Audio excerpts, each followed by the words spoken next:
தலைவணங்கி ஜெபம் செய்வோம். பரலோக பிதாவே, இந்த ஞாயிற்றுக்கிழமை காலை ஆராதனை வேளைக்காக உமக்கு நன்றி செலுத்துகிறோம்.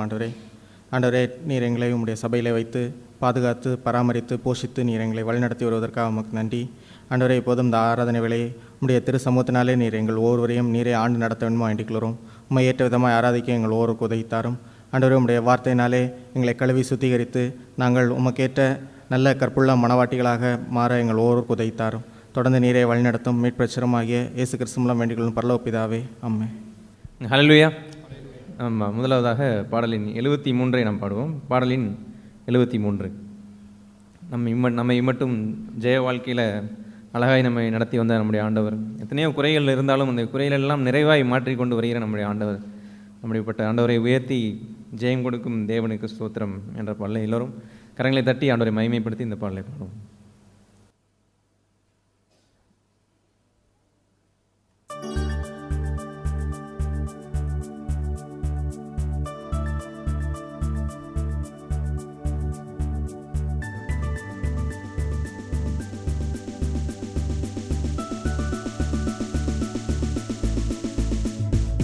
ஜெயம் கொடுக்கும் தேவனுக்கு கோடி கோடி ஸ்தோத்திரம், வாழ்வளிக்கும் இயேசு ராஜாவுக்கு வாழ்நாளெல்லாம் ஸ்தோத்திரம். ஜெயம் கொடுக்கும் தேவனுக்கு கோடி கோடி ஸ்தோத்திரம், வாழ்வளிக்கும் இயேசு ராஜாவுக்கு வாழ்நாளெல்லாம் ஸ்தோத்திரம். அல்லேலூயா அல்லேலூயா பாடுவேன், ஆனந்த தொனியால் உயர்த்துவேன். அல்லேலூயா அல்லேலூயா பாடுவேன், ஆனந்த தொனியால் உயர்த்துவேன். ஜெயம் கொடுக்கும் தேவனுக்கு கோடி கோடி ஸ்தோத்திரம், வாழ்வளிக்கும் இயேசு ராஜாவுக்கு வாழ்நாளெல்லாம் ஸ்தோத்திரம். நீதியின் கரத்தினால் தாங்கி நடத்துவார், நீதியின் கரத்தினால் தாங்கி நடத்துவார். கர்த்தரே என் பலன், எதற்கும் அஞ்சிடே. கர்த்தரே என் பலன், எதற்கும் அஞ்சிடே. ஜெயம் கொடுக்கும் தேவனுக்கு கோடி கோடி ஸ்தோத்திரம், வாழ்வளிக்கும் இயேசு ராஜாவுக்கு வாழ்நாளெல்லாம் ஸ்தோத்திரம். அற்புதம் செய்பவர், அகிலம் படைத்தவர், அற்புதம் செய்பவர், அகிலம் படைத்தவர்.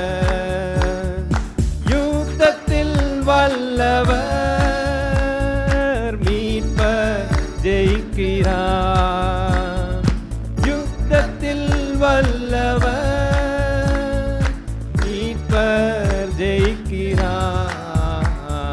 ஜெயம் கொடுக்கும் தேவனுக்கு கோடி கோடி ஸ்தோத்திரம், வாழ்வளிக்கும் இயேசு ராஜாவுக்கு வாழ்நாளெல்லாம் ஸ்தோத்திரம். நம்பிக்கை தேவனே, நன்மைகள் அளிப்பவர். நம்பிக்கை தேவனே, நன்மைகள் அளிப்பவர்.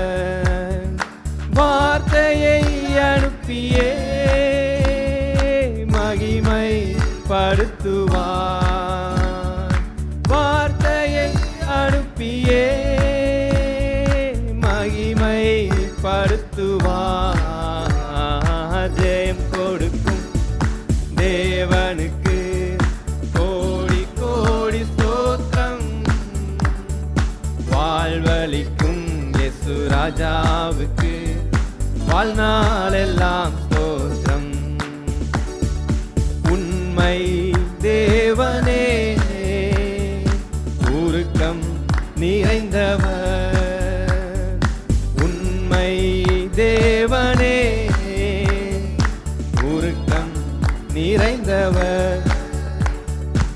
என்னை காப்பவர் உறங்குவதில்லையே. என்னை காப்பவர் உறங்குவதில்லையே. ஜெயம் கொடுக்கும் தேவனுக்கு கோடி கோடி ஸ்தோத்திரம். வாழ்வளிக்கும் இயேசு ராஜாவுக்கு வாழ்நாளெல்லாம் ஸ்தோத்திரம்.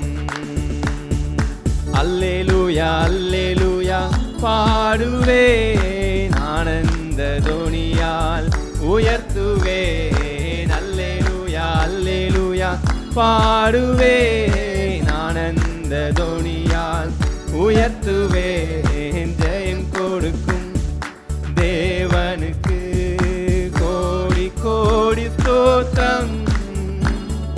வாழ்வளிக்கும் இயேசு ராஜாவுக்கு வாழ்நாளெல்லாம் ஸ்தோத்திரம். ஹல்லேலூயா. இரண்டாவதாக பாடல் எண் 144 நாம் பாடுவோம். பாடல் எண் 144. நம்மை நேசிக்கிற, நம்மை மன்னித்த, நம்மை ஆட்கொண்டு நடத்துகிற, நம்மை அபிஷேகம் செய்த ஆண்டவர் அவர் பரிசுத்தர், அவர் ஆராதனைக்குரியவர். அப்படிப்பட்ட ஆண்டவரை உயர்த்தி ஆராதனைக்குரியவரை உம்மை உயர்த்தி ஆராதிப்பேன் என்று ஆண்டவரை மகிமைப்படுத்தி இந்த பாடலை பாடுவோம்.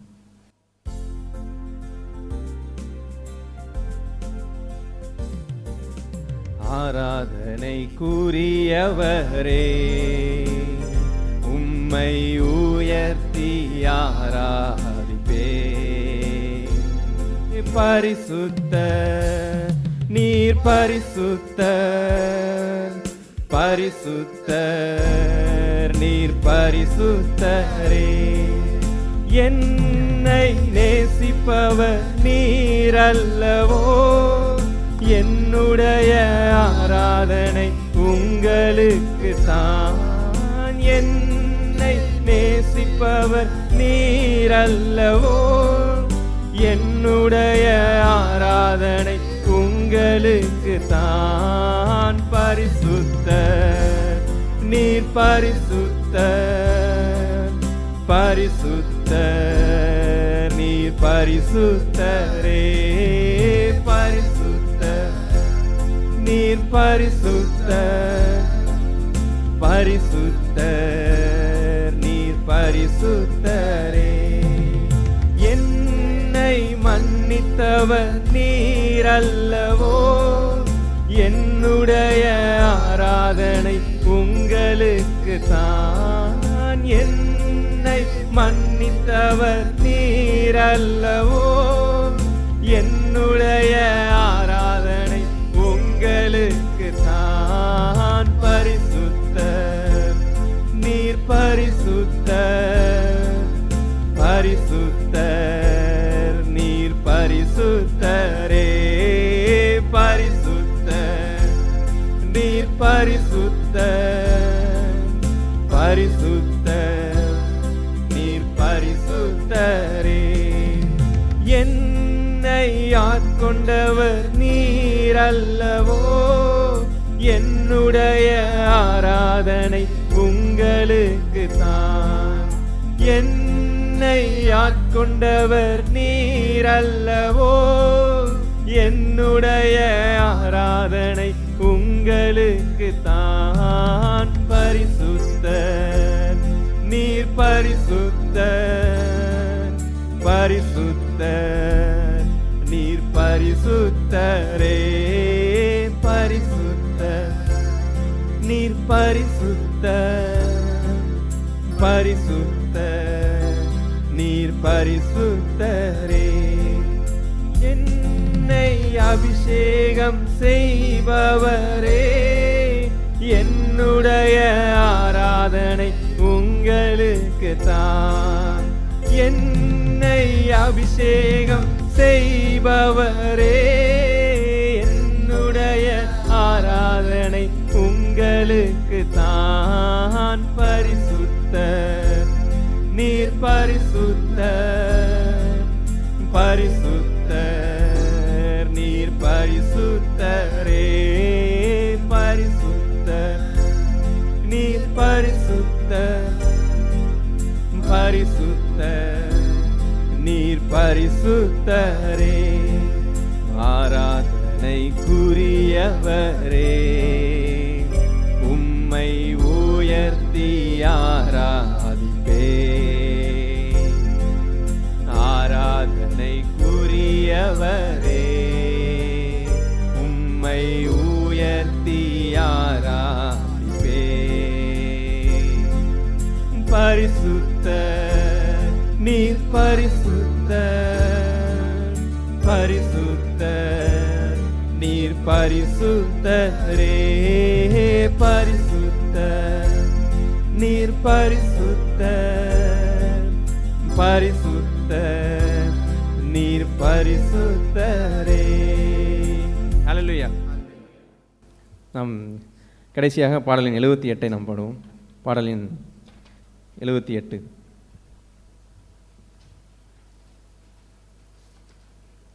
இந்த பாரினில்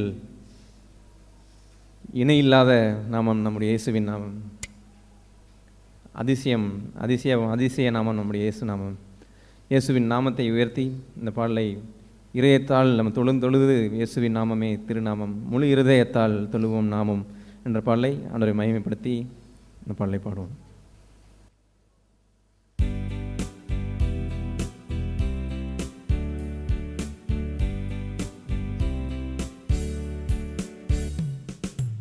இயேசுவின் நாமமே திருநாமம், முழு இருதயத்தால் தொழுவோம் நாமும். இயேசுவின் நாமமே திருநாமம், முழு இருதயத்தால் தொழுவோம் நாமும். காசினி இல்லாதனுக்கின இல்லையே, விசுவாசித்த பேர்களுக்கு குறையில்லையே. காசினி இல்லதனுக்கின இல்லையே, விசுவாசித்த பேர்களுக்கு குறையில்லையே.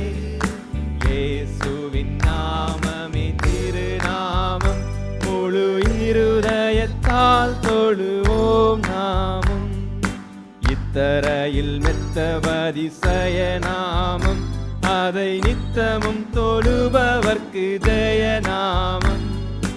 இத்தரையில் மெத்தவதிசய நாமம், அதை நித்தமும் தொழுபவர்க்கு ஜெயநாமம். இயேசுவின் நாமமே திருநாமம், முழு இருதயத்தால் தொழுவோம் நாமும். இயேசுவின் நாமமே திருநாமம், முழு இருதயத்தால் தொழுவோம் நாமும். உத்தம மகிமை பிரசித்த நாமம், இது சத்திய விதேயமான மொத்த நாமம். உத்தம மகிமை பிரசித்த நாமம், இது சத்திய விதேயமான மொத்த நாமம். இயேசுவின் நாமமே திருநாமம், முழு இருதயத்தால் தொழுவோம் நாமம். விண்ணவரும் பண்ணுடன் கொண்டாடும் நாமம், நம்மை அண்டிடும் பேய் பயந்தோடும் தேவநாமம். விண்ணவரும் பண்ணுடன் கொண்டாடும் நாமம், நம்மை அண்டிடும் பேய் பயந்தோடும் தேவநாமம். இயேசுவின் நாமமே திருநாமம், இருதயத்தால் தொழுவோம் நாமம். இயேசுவின் நாமமே திருநாமம், முழு இருதயத்தால் தொழுவோம் நாமம். பச்சமுள்ள ரட்சை செய்யும் உபகாரி, பெரும் பாவப்பிணிகள் நீக்கும் பரிகாரி. பச்சமுள்ள ரட்சை செய்யும் உபகாரி, பெரும் பாவப்பிணிகள் நீக்கும் பரிகாரி. இயேசு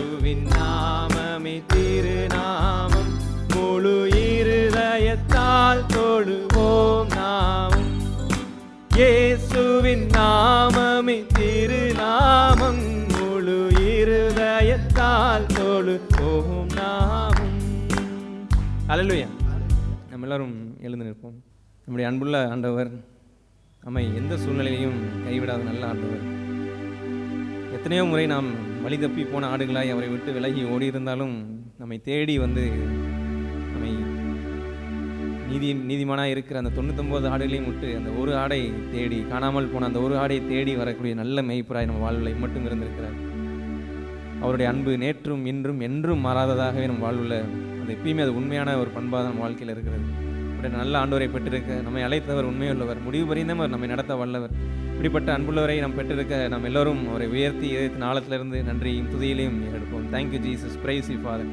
அப்பா, எங்கள் வாழ்க்கையில் நல்லவராகவே இருந்திருக்கிறீர்கள். நன்றி நன்றி ஆண்டவரே. எத்தனையோ சூழ்நிலைகள் நாங்கள் மடிந்து போயிருக்கக்கூடும், ஆனால் அந்த சூழ்நிலையிலையும் ஆண்டவரே உடைய கிருபை தந்து எங்களை ஆதரித்து எங்களை தேற்றி அப்பா எங்களை சிச்சித்து சீர்படுத்தி அந்த நீதியின் பாதையில் நடத்தியிருக்கீங்களே. நன்றி நன்றி. துதிக்கிறோம், ஸ்தோத்திரிக்கிறோம் ஆண்டவரே. எங்களுக்கு ஆண்டவரே நீதியின் பாதையும் அப்பா சத்தியத்தின் பாதையும் ஆண்டவரே எங்களுக்கு தெளிவாய் ஆவியானவர் மூலமாக எங்களுக்கு கற்றுத்தரீங்களே. அதற்காக நன்றி நன்றி. துதிக்கிறோம், ஸ்தோத்திரிக்கிறோம் ஆண்டவரே. எங்களுக்கு ஆண்டவரே நாங்கள் அனாதை அல்ல, தகப்பன் என்று எங்களுக்கு நீர் எங்கள் பரலோகத்தில் வீட்டில் இருக்கிறீரே. அதற்காக நன்றி நன்றி. துதிக்கிறோம், ஸ்தோத்திரிக்கிறோம் ஆண்டவரே. நீர் நல்லவர், சர்வ வல்லவர் என்ற பண்பு எங்கள் வாழ்வில் ஒரு நாளும் மாறாததே இருக்கிறதே. அதற்காக நன்றி நன்றி நன்றி ஆண்டவரே.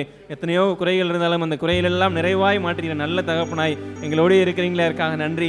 கோடலானவை எல்லாம் நேராக்குறீங்களே. அதற்காக நன்றி.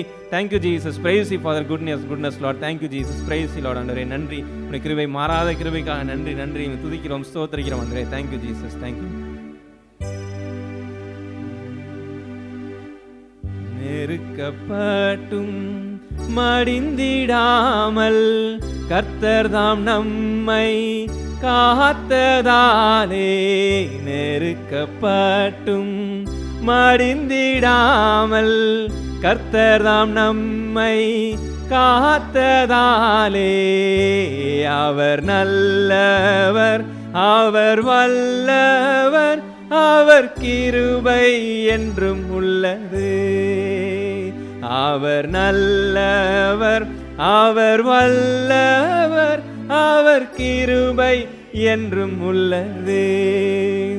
தேவ கிருபை என்றும் உள்ளது. அவர் கிருபை என்றும் உள்ளது. அவரை போற்றி துதித்து பாடி அல்லேலூயா என்றார் பரிப்போம். அவரை போற்றி துதித்து பாடி அல்லேலூயா என்றார் பரிப்போம். நாம் எல்லோரும் சுருக்கமாக என்ற துதிகளையும் நன்றிகளையும் ஏறெடுப்போம். நாம் இந்த ஒரு கிறிஸ்தவ வாழ்க்கை வாழ்கிறதுல நம் ஆரம்பத்தில் உள்ளே இருந்து ஆண்டவர் தந்த இந்த ரட்சிப்பையும் இந்த ரட்சிப்பின் பாதையில் என்ட்ராகிறதுக்கு முன்னாடியே நம்ம லைஃப்பை கவனிச்சோம்னா நம்ம எல்லாருமே வந்து ஒரு தேடலில் தான் இருந்திருக்கோம். சீக்கிங் சம்திங், ஏதோ ஒரு தேடலில் இருந்து தான் அந்த உலகத்தில் இருக்கவங்க தவறான ஒரு வழியில் போய் தேடி எதையோ கண்டுபிடிக்கணும்னு நினைக்கிறாங்க. அது எல்லாமே காணல் நீராக மறைஞ்சு போகுது. அப்போ நம்ம ஆண்டவருடைய அன்பை கண்டு ஆண்டவரை பார்த்து ஒரு என்னை படைத்தவரோடு சிருஷ்டியரோடு நான் இணையும் பொழுது, அவரின் இதயத்தில் தங்கும் பொழுது என் முழு நிறைவை பார்த்து அப்படியே என் ரட்சிப்பின் பாதையை துவங்குது. என் பாவங்களை கழுவி என்னை மன்னித்து அவர் புது மனிதனாக மாற்றி ஒரு வாழ்க்கையில் நடத்துகிறார். அப்படி இருக்க நம்மளும் இப்போ ஒரு கிறிஸ்தவ வாழ்க்கைக்குள்ளார பிரவேசிக்கும் பொழுதும் நம்மளுடைய ஆட்டிடியூட், நம்மளுடைய சிந்தை எப்படிப்பட்டதாக இருக்கணும் அப்படின்னா, நம்ம இருக்கணும்னு இல்லை, அப்படி தான் இருக்கும். ஏன்னா நம்ம வந்து நிறைய ஆண்டவர் சொன்னது போல் பரலோக ராஜ்யத்தையும் அது நீதியும் தேடுங்கள் அப்படின்னு சொல்கிறாருன்னா, முதலாவது அதை தேடுங்கள்னு சொல்கிறாரு. அப்போ மலை பிரசங்கம் ஆரம்பிக்கும் போது என்ன சொல்கிறாரு? ஆவியில் எளிமை உள்ளவர்கள் பாக்கியவான்கள், பரலோக ராஜ்யம் அவர்களுடையது அப்படின்னு சொல்கிறாரு. அப்போ நான் என்னுடைய நம்ம சபையில் நிறையா சத்தியம் கேட்கக்கூடிய ஒரு சபையில் இருக்கிறதுனால எப்படி ஒரு இடத்துக்கு போகக்கூடும் அப்படின்னா, நிறைய ட்ரூத்தை கேட்டு டாக்டரின்ஸை கேட்டு மனதில் வைத்து அடுக்கி வச்சு அதை நினச்சிருக்கோம், அதை கேட்டிருக்கோம், அது எனக்கு தெரியும் அப்படின்ற அந்த அறிவின் நிமித்தம் ஒரு இருமாப்பு உண்டாகும். இல்லை எனக்கு எல்லாமே தெரியும் அப்படின்னு சொல்லி என்னை நான் பார்த்து அப்படி இல்லையேன்னு சொல்லி ஒரு செல்ஃப் காண்டம்னேஷனுக்குள்ளார வாழவும் முடியும். இப்படி ரெண்டு விதமான ஒரு இடத்துலையும் நம்மளால் போக முடியும். ஆமாம், ஆனால் நம்ம தேவன் வந்து எப்பயுமே he is not a god of confusion, he is a god of solution. அவர் எப்பயுமே வந்து ஒரு குழப்பி விடுகிறவரோ ஏதோ காம்ப்ளிகேஷனான ஒரு லைஃபுக்குள்ளார கூட்டு போகிறவர் கிடையாது. எல்லாத்துக்குமே ஒரு விடை தந்து ஒரு பதில் தந்து நமக்கு ஒரு தேடல் இருக்குன்னா தேடுகிறவன் கண்டிப்பாக கண்டடைவான். அப்போ அப்படிப்பட்ட நல்ல தகப்பனை தான் நம்ம தேவனாக நம்ம இந்த பூமியில் பெற்று வாழ்கிறோம். அப்போ எப்படி நம்மளுடைய சிந்தையும் நம்மளுடைய ஆட்டிடியூடையும் நம்ம செக் பண்ணி பார்ப்போம். நான் உண்மையிலேயே ஒரு தேடக்கூடிய ஒரு இடத்துல இருக்கிறேனா, இல்லைனா ஆண்டவர் எனக்கு ஒரு வெளிச்சத்தை கொடுக்கும் பொழுது, ஒரு காரியத்தை எனக்கு காண்பிக்கும் பொழுது நான் அதை மேலோட்டமாக அதை பூசிட்டு நான் போயிடுறேனா அப்படின்னு சொல்லி நம்மளை சிந்திச்சு பார்ப்போம். அநேக சத்தியங்கள் நம்ம கேட்குறோம். கோபத்தை குறித்து கேட்குறோம், பண ஆசையை குறித்து கேட்குறோம், இச்சை குறித்து கேட்குறோம், இந்த உலக பொருள் மேலே இருக்கிற நேசத்தை குறித்து கேட்குறோம். இதெல்லாம் எப்படி தவறான ஒரு காரியம், இது தீமையான ஒரு காரியன்றது நம்ம அறிவில் போய் இருக்குது. ஆனால் இது என் அறிவில் இருக்கும் பொழுது, என் அறிவில் இருக்கிறனால அது என் ஜீவன் ஆயிடுச்சுன்னு அர்த்தம் கிடையாது. அது எனக்கு வாழ்க்கையில் ஜீவன் ஆகணும் அப்படின்னா ஆண்டவர் ஒரு சூழ்நிலைகளாக நம்மளை கூட்டு போவார். அவர் என்றைக்குமே மொத்தத்தையும் நம்ம மேலே தள்ளி நம்மளை ஒரு காண்டமினேஷனுக்குள்ளார கூட்டு போகிற தகப்பனே கிடையாது. நல்ல தகப்பன், தேவை கரெக்டாக ஸ்டெப் பை ஸ்டெப்பாக ஃபேஸ் பை ஃபேஸாக தான் நம்மளை கூட்டு போவார். அப்போ என் வாழ்க்கையில் ஒரு சூழ்நிலையில் அவர் அனுமதிச்சு, இந்த சூழ்நிலையில் நான் இதில் குறையுள்ளவனாக இருக்கிறேனே அப்படின்றத நான் பார்ப்பேன். அப்படி நான் பார்க்கும் பொழுது இதெல்லாம் எல்லாருமே வாழ்கிற ஒரு வாழ்க்கை தானே. எல்லாரும் சுற்றி பார்க்குறோம், எல்லாரையும் கம்பேர் பண்ணி பார்க்குறோம். அவங்களும் வாழ்கிறாங்க, அவங்களும் நல்லா இருக்க மாதிரி தானே இருக்கிறாங்க. நம்மளும் இதெல்லாம் ஒன்றும் தேவையில்லை அப்படின்னு சொல்லிட்டு ஓவர் லுக் பண்ணிவிட்டு அதை நான் கண்டும் காணாதபடி நான் போயிட்டு போகவும் முடியும். இன்னொரு இடத்துல இதெல்லாம் பார்த்துட்டு இப்படிலாம் ஒரு வாழ்க்கை வாழ முடியலையே, என்னால் முடியலையேன்னு சொல்லிட்டு ஒரு நெகட்டிவான தாட்ஸ்க்கு இடம் கொடுத்து அப்படியே ஃபுல்லாக காண்டமினேஷனுக்குள்ளார போயிடவும் முடியும். ஆனால் ஆண்டவர் என்றைக்குமே உன்னை இல்லைன்றது தப்பே கிடையாது. பரலோக ராஜ்யத்தையும் அது நீதியும் தேடுங்கள்னு சொல்கிறாருன்னா, தேடுங்கள்ன்றதை இருக்கிறவங்ககிட்ட சொல்ல மாட்டார், இல்லாதவங்கள்ட்ட தான் சொல்லுவார். அப்போ தேடுறதை இருக்கிறத நம்ம என்றைக்குமே தேட போகிறது கிடையாது. என் கையில் ஒரு பைபிள் இருக்குன்னா அந்த பைபிள் கையில் இருக்கிறப்ப நான் எதுக்கு தேடணும்? அப்போ இல்லை அப்படின்னு ஒரு பொருள் என் கையில் இல்லை அப்படின்றப்ப தான் நான் போய் தேடவே போகிறேன். அப்போ தேடுங்கள்னு சொல்கிறது நமக்கு ஒரு நற்செய்தி, தட் இஸ் அ காஸ்பல். அது நமக்குரிய ஒரு நல்ல ஒரு சுவிசேஷம். அப்போ என்னிடத்துல இல்லை என்பதை நான் அறிந்து கொள்ளும்படியாக சூழ்நிலையில் வரும் பொழுது நான் அடுத்த ஸ்டெப்பாக என்னுடைய வாழ்க்கையில் ஆண்டவரே என் இடத்துல இல்லை, ஆனால் நான் தேடுவேன் அப்படின்னு சொல்லக்கூடிய ஒரு இடத்துக்கு நான் தேடும் பொழுது, நம்ம கேட்கும் பொழுது, ஜெபத்தை கொடுத்து ஆண்டவர் சொல்லும் பொழுது, நீங்கள் கேளுங்கள் தட்டுங்கள் அப்படின்னு சொல்கிறாரு. ஃபஸ்ட்டு தேடுங்கள், கேளுங்கள், தட்டுங்கள்னு சொல்கிறார். அப்போ அழகாக அந்த எப்படி நம்ம சீக்கிங் ப்ராசஸ் இருக்கணுங்கிறதையும் நமக்கு கற்றுக் கொடுக்குறாரு. நமக்கு தேடுங்கன்னு சொல்கிறாரு. தேடுங்க, நான் கண்டிப்பாக கண்டடைவீங்க. இந்த உலகத்தில் இருக்க பொல்லாத தகப்பன் உங்களுக்கு நன்மையான ஈவை கொடுத்துருக்கு அறிந்திருக்கும் பொழுது, பரலோக தகப்பன் உங்களுக்கு கண்டிப்பாக பரிசுத்த ஆவியை கொடுப்பது அதிக நிச்சயம் அல்லவா அப்படின்னு சொல்லியும் ஆண்டவர் சொல்கிறார். அப்படி இந்த மத்தேயு 7ஆம் அதிகாரத்தில் நம்ம பார்க்குறோம். மத்தேயு 7ல் 6வது வசனம், ஆண்டவராக இயேசு நம்ம எல்லாரும் நமக்கு சீஷராக நமக்கு சொல்லக்கூடிய ஒரு கட்டளை என்பதை ஆகவே பார்க்கலாம். அதாவது, பரிசுத்தமானதை நாய்களுக்கு கொடாதேயுங்கள், உங்கள் முத்துக்களை பன்றிகள் முன் போடாதேயுங்கள், போட்டால் தங்கள் கால்களால் அவைகளை மிதித்து திரும்பிக் கொண்டு உங்களை பீறி போடும் அப்படின்னு சொல்கிறார். அப்போ ஆண்டவர் இப்படி சொல்லியிருக்க நம்ம ஒரு தேவையை ஏன் பன்னிக்கு முன்னாடி ஒரு நாய்க்கு முன்பாக போய் நீங்கள் பரிசுத்தமானதை நாய்க்கு முன்னாடி போடாத, முத்துக்களை கொண்டு போய் பன்னிக்கு முன்னாடி போடாதன்னு ஏன் சொல்கிறாருன்னா, அதுக்கு அதோடைய அருமையோ அதற்குரிய விலையோ தெரியாது. அதனால அது பீறி போடும். அதை குரங்கு கையில் பூமாலை அப்படின்னு சொல்லி இந்த பூமியில் சொல்லுவாங்க. உலகத்தில் ஒரு பழமொழி சொல்லுவாங்கள்ல, அந்த மாதிரி அந்த விலை, அந்த ஒரு வேல்யூ தெரியாத முன்னாடி போய் அதை நீ போடாதன்னு சொல்கிறது மாதிரி, நானும் இப்போ நான் ஆண்டவரை குறிக்கிறேன், ஆண்டவரை நேசிக்கிறேன், ஆண்டவரை பின்பற்றணும்னு விரும்புகிறேன், ஆண்டவருடைய சத்தியத்தில் கை கொண்டு நடக்கணும்னு அவ்வளோ ஆசை இருதயத்தில் இருக்குது. அப்போ ஆண்டவருடைய கற்பனைகளெல்லாம் இருதயத்தில் எடுத்து வச்சுக்கிறேன், கை கொண்டு வச்சுருக்கிறேன். இதெல்லாம் நான் கை கொண்டு நடக்கணும்ப்பா, பாலியல் இச்சையை மேற்கொள்ளணும், கோபத்தை மேற்கொள்ளணும், இதெல்லாம் வாழணும், பிரியமாக வாழணும், ஒரு டிவைன் நேச்சரை நான் பிரதிபலிக்கணும் மற்றவங்களுக்கு அப்படின்னு ஆசையாக வச்சுருக்கிறது ஒரு நல்ல பங்கு தான், ஒரு நல்ல ஸ்டார்ட் தான். அப்படி தான் உள்ள லைஃப்குள்ளே வருவோம். ஆனால் அப்படி வரும் பொழுது நான் இப்போ அது எனக்கு இல்லை அப்படிங்கிறத எனக்கு சூழ்நிலைகள் மூலமாக ஆண்டவர் ஒரு சூழ்நிலையில் காண்பிப்பார். அப்படி காண்பிக்கும் பொழுது இந்த ஃபஸ்ட்டு பார்ட் நான் அக்னாலேஜ் பண்ணுறது தான். அதை அதெல்லாம் ஒன்றும் கிடையாது, அதெல்லாம் எப்போயாவது கோவப்படுறது தான், அது எல்லோரும் கோவப்படுறது தான். இந்த சூழ்நிலையில் கோவப்படலாம், அப்புறம் எப்படி இந்த சூழ்நிலையில் அவங்க ஏதாவது 2 வார்த்தை பேசினா தானே கரெக்டாக இருக்கும் அப்படின்னு சொல்லி நான் ஓவர் லுக் பண்ணிவிட்டு, நான் அதை ஒன்றும் இல்லாதது போல், அது ஒன்றும் நடக்காதது போல் ஓவர் லுக் பண்ணி போயிடாதபடி உண்மையான ஒரு இருதயத்தோடு, ஆண்டவரே அங்கே என்னிடத்தில் என் வார்த்தைகளை கேட்டு அதன்படி நடக்கிறவன் அப்படின்னு சொல்கிறார். அப்போ நம்ம ஆண்டவர்கிட்ட போகிறது தான் அவர் விரும்புகிறார். அப்போ இது இல்லைன்னு தெரியும் பொழுது நான் அடுத்த ஸ்டெப்பாக I should go to God. எல்லாமே அறிவின்படி நம்மளால் வாழ முடியாது. அப்போ ஆண்டவர்கிட்ட நான் நெருங்கி போகும் பொழுது அவர் என்னை நான் உண்மையான இதயத்தோடு வரையனான்றதை ஃபஸ்ட்டு பார்க்குறாரு. நான் பன்னியை போல் இதனுடைய வேல்யூ தெரியாமல், இல்லை ஒரு நாயை போல் இந்த பரிசுத்தத்தின் வேல்யூ தெரியாமல் தான் என்கிட்ட வரானா, இல்லை உண்மையிலேயே இவன் ஒரு தேவையோடு என்னிடத்துல வரானா, உண்மையான ஒரு தேவையோடு வரும் பொழுது நான் சொல்கிறேன், கண்டிப்பாக ஆண்டவருடைய வார்த்தை 100% உண்மை உள்ளது. நம்மை தேடி போகும் பொழுது அவர் பரிசுத்த ஆவியால் நிறைப்பது அதிக நிச்சயம். அவருக்கு பிரியமாக வாழும்படியான ஒரு வாழ்க்கையை, நன்மையான ஈவினால் நம்ம வாழ்க்கையை நிரப்பிடுவார். நம்ம வாழ்க்கையில் நம்மளுடைய இருதயத்தை நம்ம சோதித்து பார்ப்போம். நிறைய காரியங்கள் கேட்குறதுல ஒரு கோபம், உதாரணத்துக்கு ஒரு கோபம் எடுத்துக்கலாம், இல்லை ஒரு பண ஒரு அடிக்ஷன் எடுத்துக்கலாம். ஒரு காரியம், ஒரு மொபைலில் ஒரு சில காரியங்கள் எனக்கு அடிக்ஷனாகவே இருக்குது அப்படின்றத கூட அக்செப்ட் பண்ணுறதுக்கு நமக்கு வந்து அதை அக்செப்ட் பண்ணி அந்த இடத்த ஓவர்லுக் பண்ணிட்டு அதை நம்ம யோசிக்க வேண்டாம் அப்படின்னு சொல்லிட்டு போகாமல் நம்மளே யோசிச்சு பார்ப்போம். ஒரு சில காரியங்கள் எடுக்கிறோம், இது என்ன என்னுடைய கண்ட்ரோலுக்கு மீறி இருக்குது, அது என்னை கண்ட்ரோல் பண்ணுதே, நான் கண்ட்ரோல் பண்ணலையே, அதுதான் என்னை கண்ட்ரோல் பண்ணிகிட்டு இருக்குது, நான் ஒன்று பண்ணலாம்னு நினைக்கிறேன், ஆனால் அது அப்படியே ஒரு இடத்துக்கு நீ அப்படியே அடிக்ட் ஆகி கூட்டிகிட்டு போதே அப்படின்னு சொல்லி ஒரு வெளிச்சம் எனக்கு வரும்பொழுது, அது உன்னை கண்ட்ரோல் பண்ணுதுன்ற ஒரு வெளிச்சம் வரும்பொழுது நான் வேகமாக அதை உணர்ந்து, எஸ் லார்ட், நான் இதுலேருந்து விடுதலை பெறணும்னு சொல்லி திரும்பி ஆண்டவர்கிட்ட போய் பலன் கேட்டு, ஆண்டவரே எனக்கு ஒரு செல்ஃப் கண்ட்ரோல், ஆவின் கனி அதில் உள்ள ஒரு ஆட்ரிபியூட் தான் அந்த செல்ஃப் கண்ட்ரோல், எனக்குள்ள அப்படி ஒரு செல்ஃப் கண்ட்ரோல் வேணும் ஆண்டவரே, எனக்கு உதவி செய்யுங்க அப்படின்னு சொல்லி கேட்க போகிறோம். இப்படி அநேக உதாரணங்களை நம்ம லைஃப்பில் எடுத்து பார்க்க முடியும். ஏன்னா நம்ம அதிக சத்தியம் கேட்குறோம், அதிக அறிவு நமக்குள்ளார வரலாம். வெறும் அறிவு வைத்து வாழ்ந்தோம்னா இருமாப்பு தான் உண்டாகுமே தவிர ஆண்டவருடைய ஜீவனை நம்மளால் பிரதிபலிக்க முடியாது. ஆனால் அந்த சத்தியத்தை அறிந்து குமாரன் விடுதலை ஆக்கினால் மெய்யாகவே விடுதலை ஆவீர்கள்னு சொன்னது போல் நாம் எல்லாருமே வந்து இயேசுக்கிட்ட போய், ஆண்டவரே இந்த வாழ்க்கையை வாழணும், இந்த வாழ்க்கையை வாழ முடியாதனால வாழ முடியல, எனக்கு உதவி செய்யுங்க அப்படின்னு சொல்லி கேட்கும் பொழுது நம்மை மன்னிக்கிறார். அந்த இடத்துல நம்ம தவறி இருந்தால் கூட நம்மளை மன்னிச்சிருவார். மன்னிச்சு திரும்பி போன்னு சொல்லி ஒரு புது பலனோடு அனுப்புகிறார். அப்போ திரும்பி ஒரு சூழ்நிலை வரும் பொழுது அதுலேயும் உண்மையாக இருக்கும்படியாக, ஒரு வெற்றியை காணும்படியாக உதவி செய்வார். இப்படியே நம்மளுடைய லைஃப் எல்லாமே வளரும். நம்மளோட யூடியூப்பில் பரலோக பொக்கிஷங்களில் ஹூ இஸ் அ கிறிஸ்டியன் அப்படின்னு சொல்லி ஒரு நல்ல ஒரு சின்ன 2 ட்ராமா இருக்கும். அப்போ ஒரு காட்டில் ஒரு ஜெபிக்கிறாரு. அந்த ஜெபிக்கிற ஜெபத்தில் அவர் அவ்வளோ அழுது ஜெபிக்கிறத பார்த்தா சுற்றி அங்கிட்டு ஒரு மரம் வெட்ட போகிறவர் பார்த்து, பெரிய கொலை பண்ணியிருப்பான் போலையப்பா, இல்லை பெரிய விபச்சாரத்தில் விழுந்திருப்பான் போலையப்பா அப்படின்னு சொல்லிட்டு பேசிட்டு அப்படியே போயிடுவார். அவர் திரும்பி வரும்போதும் அதே ப்ரேயரில் ஸ்டாச்சுரில் இருந்து ப்ரேயர் பண்ணிகிட்டே இருக்கிறத பார்க்கும்பொழுது கேட்பார், ஏன்ப்பா என்னப்பா இது பெரிய கொலை எதுவும் பண்ணிட்டியாப்பா அப்படின்னு சொல்லி கேட்கும்பொழுது, இல்லையா என் மனைவியை அடிச்சிட்டேன், இல்லை நான் இதயத்தில் கோவப்பட்டேன், என் இதயத்துலேருந்து ஒரு கோவம் வந்துருச்சு ஆண்டவரே, இது இப்போ எவ்வளோ ஐயா இப்படிப்பட்ட தப்பு நான் பண்ணிட்டேனே அப்படின்னு சொல்லி நான் ஆண்டவர்கிட்ட நான் மன்னிப்பு கேட்குறேன்றதை சொல்லும் பொழுது, ஆண்டவர் இடத்துல போகிறான்றதை சொல்லும் பொழுது அவர் ரொம்ப ஆச்சரியமாக பார்ப்பார். அப்போ அவர் ஒரு காரியத்தில் அவருடைய லைஃப்பில் நினைச்சு பார்த்து அவர் மனம் திரும்பும்படியாக ஒரு சின்ன ஸ்கிட்டு தான் அது.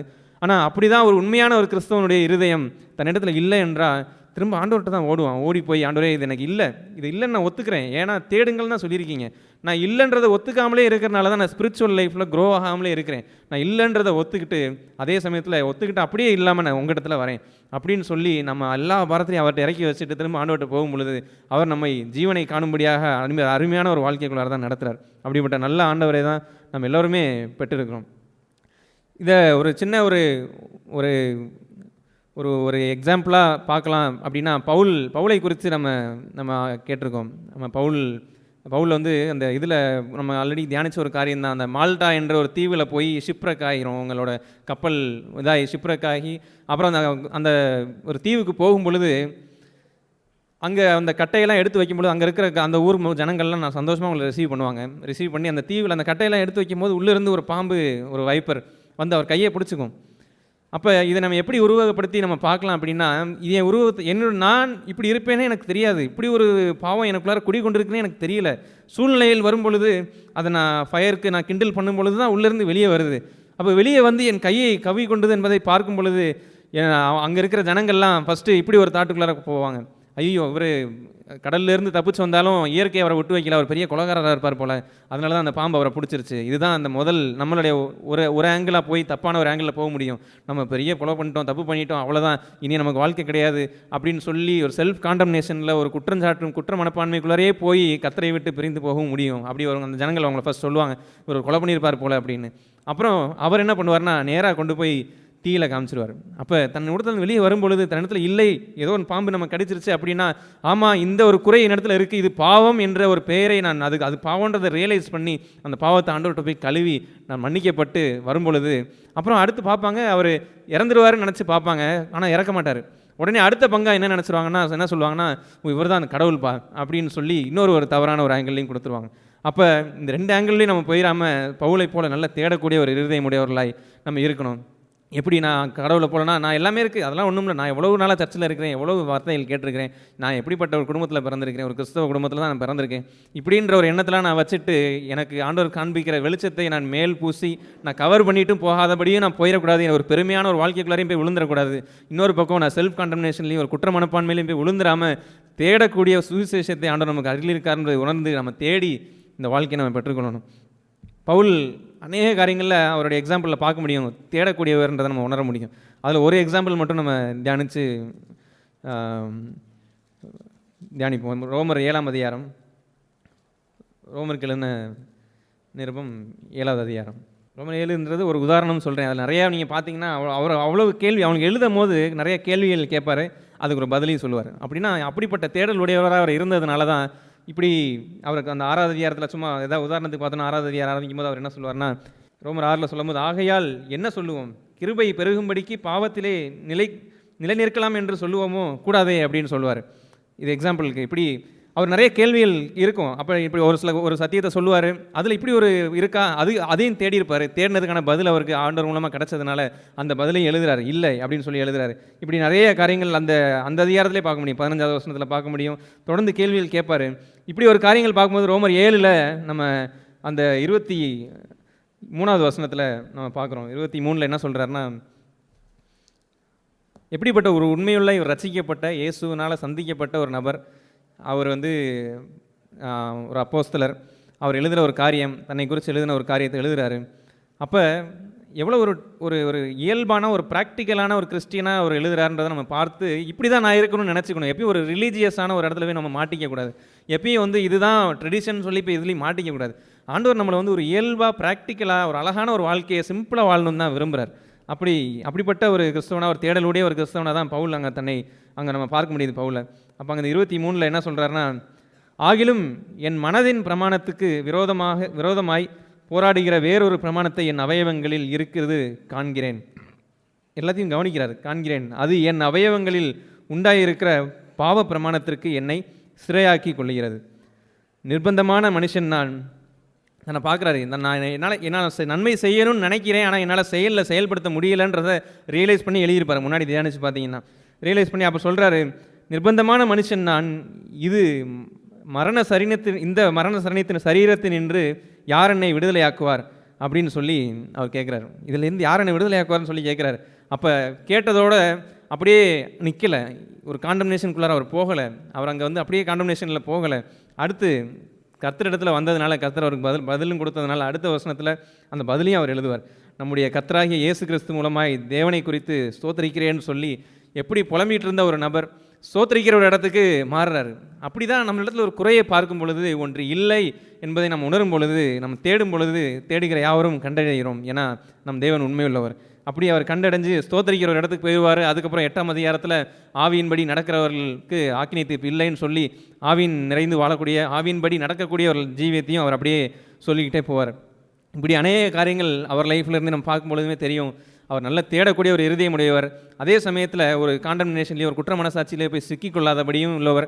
அதே சமயத்தில் நான் தன்னை குறித்து ஒரு மேன்மையான ஒரு எண்ணத்தையோ பாவங்களையெல்லாம் மேல் பூசி ஓவர்லுக் பண்ணிவிட்டு அதெல்லாம் ஒன்றும் இல்லை, இப்படிலாம் அப்போ நான் 2 வார்த்தை தான் பேசினேன், ஒரே ஒரு வார்த்தை தான் பேசினேன், தப்பு இல்லை அப்படின்னு சொல்லிட்டு அவர் தன்னையே நியாயப்படுத்தி கொள்ளக்கூடிய ஒரு இடத்துலையும் போகாதபடி உண்மையுள்ள ஒரு தேடக்கூடிய ஒரு இருதயம் அவர் வைத்திருந்தபடியால் அவருடைய ஆவிக்குரிய வளர்ச்சி எப்படி வேகமாக இருந்திருக்கும். அவர் அவ்வளவு அப்படிப்பட்ட ஒரு ஜீவியம் வாழ்ந்த அவரையும் நம்ம முன்னாடி எக்ஸாம்பிளாக வைத்து பார்க்கும் பொழுது, சத்தியத்தின்படி நடக்கும் பொழுது நாமளும் நம்முடைய ஆவிக்குரிய ஜீவியமும் வளரும். இல்லைனா எத்தனை வருஷம் நம்ம கேட்டாலும் அறிவில் நம்ம ஸ்டாக் பண்ணிக்கிட்டே தான் போவோமே தவிர ஜீவியத்தில் ஒன்றுமே இருக்காது. எல்லா காரியங்களும் அப்படியே அறிவிலே இருக்கும், இருமாப்பு உண்டாகும். பிறரை அந்த எல்லாம் சேர்த்து வச்சது எல்லாம் எடுத்து ஒரு கல்லாக மாற்றி பிறர் மேலே எரியறதுக்காக தான் நம்ம வாழக்கூடிய ஒரு இடத்துக்கு போயிடும். அப்படி தான் அந்த ஆயக்காரனும் அந்த பரிசேயர்களும் அந்த சபையில் போய் நின்று ஜெபம் பண்ணும் பொழுது அந்த சபையில் உள்ள ஒரு மனுஷர் தான் ஆண்டவர்கிட்ட ஜெபிக்கிறார். ஆனால் அவர் தூரம் நின்று தன் இடத்துல ஒரு குறையை கண்டுட்டார். தன் குறையை கண்டு அவர் நியாயப்படுத்தலை.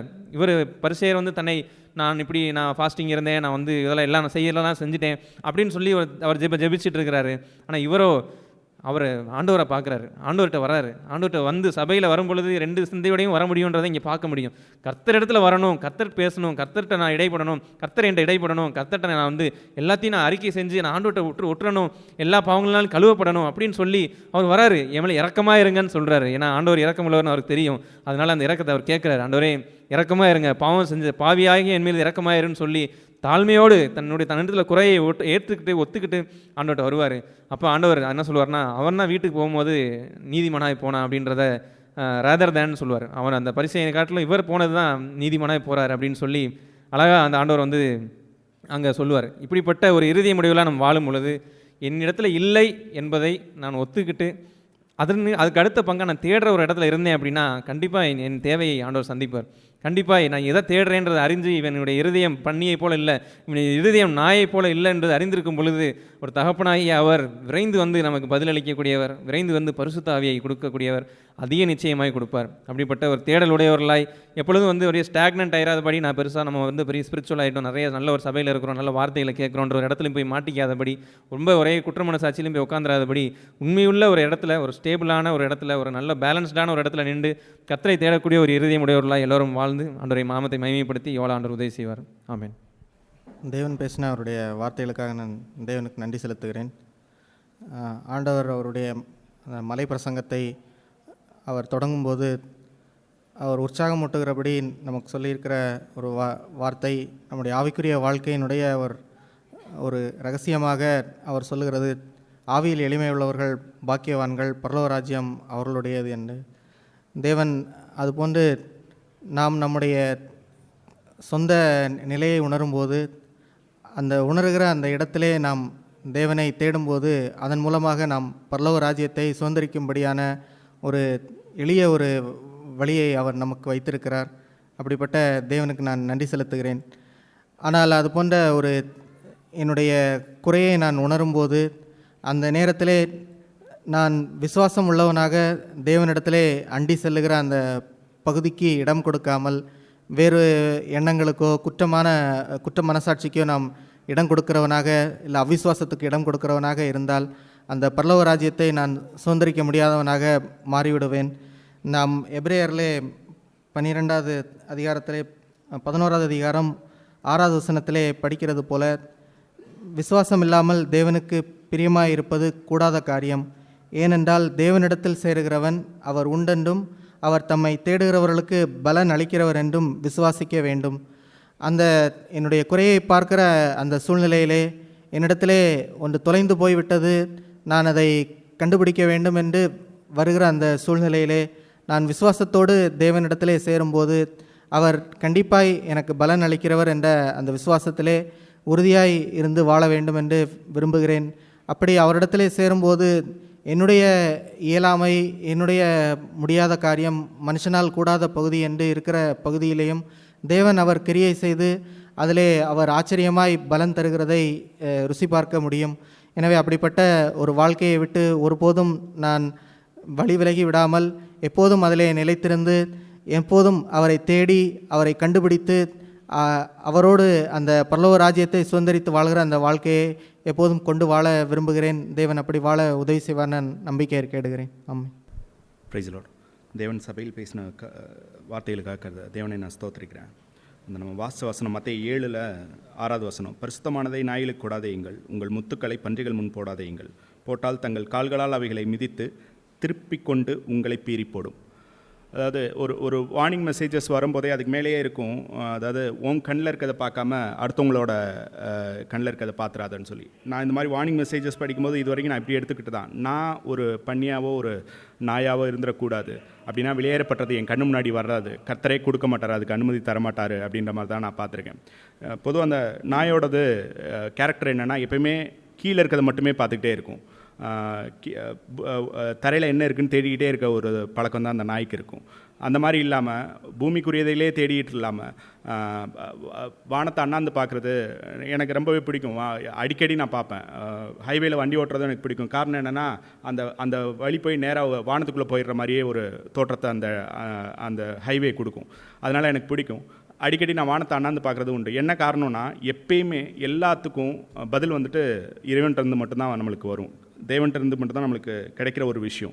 நான் எனக்குள்ளேயே தேடிக்கிட்டு இருந்தேன், எனக்குள்ளே இல்லை என்னை சுற்றி இருக்கிறது உலகத்துக்குரிய காரியங்களே நான் சுற்றிக்கிட்டு இருந்தேன் அப்படின்னு சொன்னால், நான் தேவனுடைய ஞானத்தை கூட நான் பெற்றுக்கொள்ள முடியாது. உலக அறிவு வேறு, தேவனுடைய ஞானம் வேறு. அதோட அந்த ஞானத்தை பார்க்கும்போது தேவனுடைய உலகத்தோட அறிவு பைத்தியமாக இருக்குதுன்னு சொல்லி பவுல் ஒரு இடத்துல சொல்லுவார்.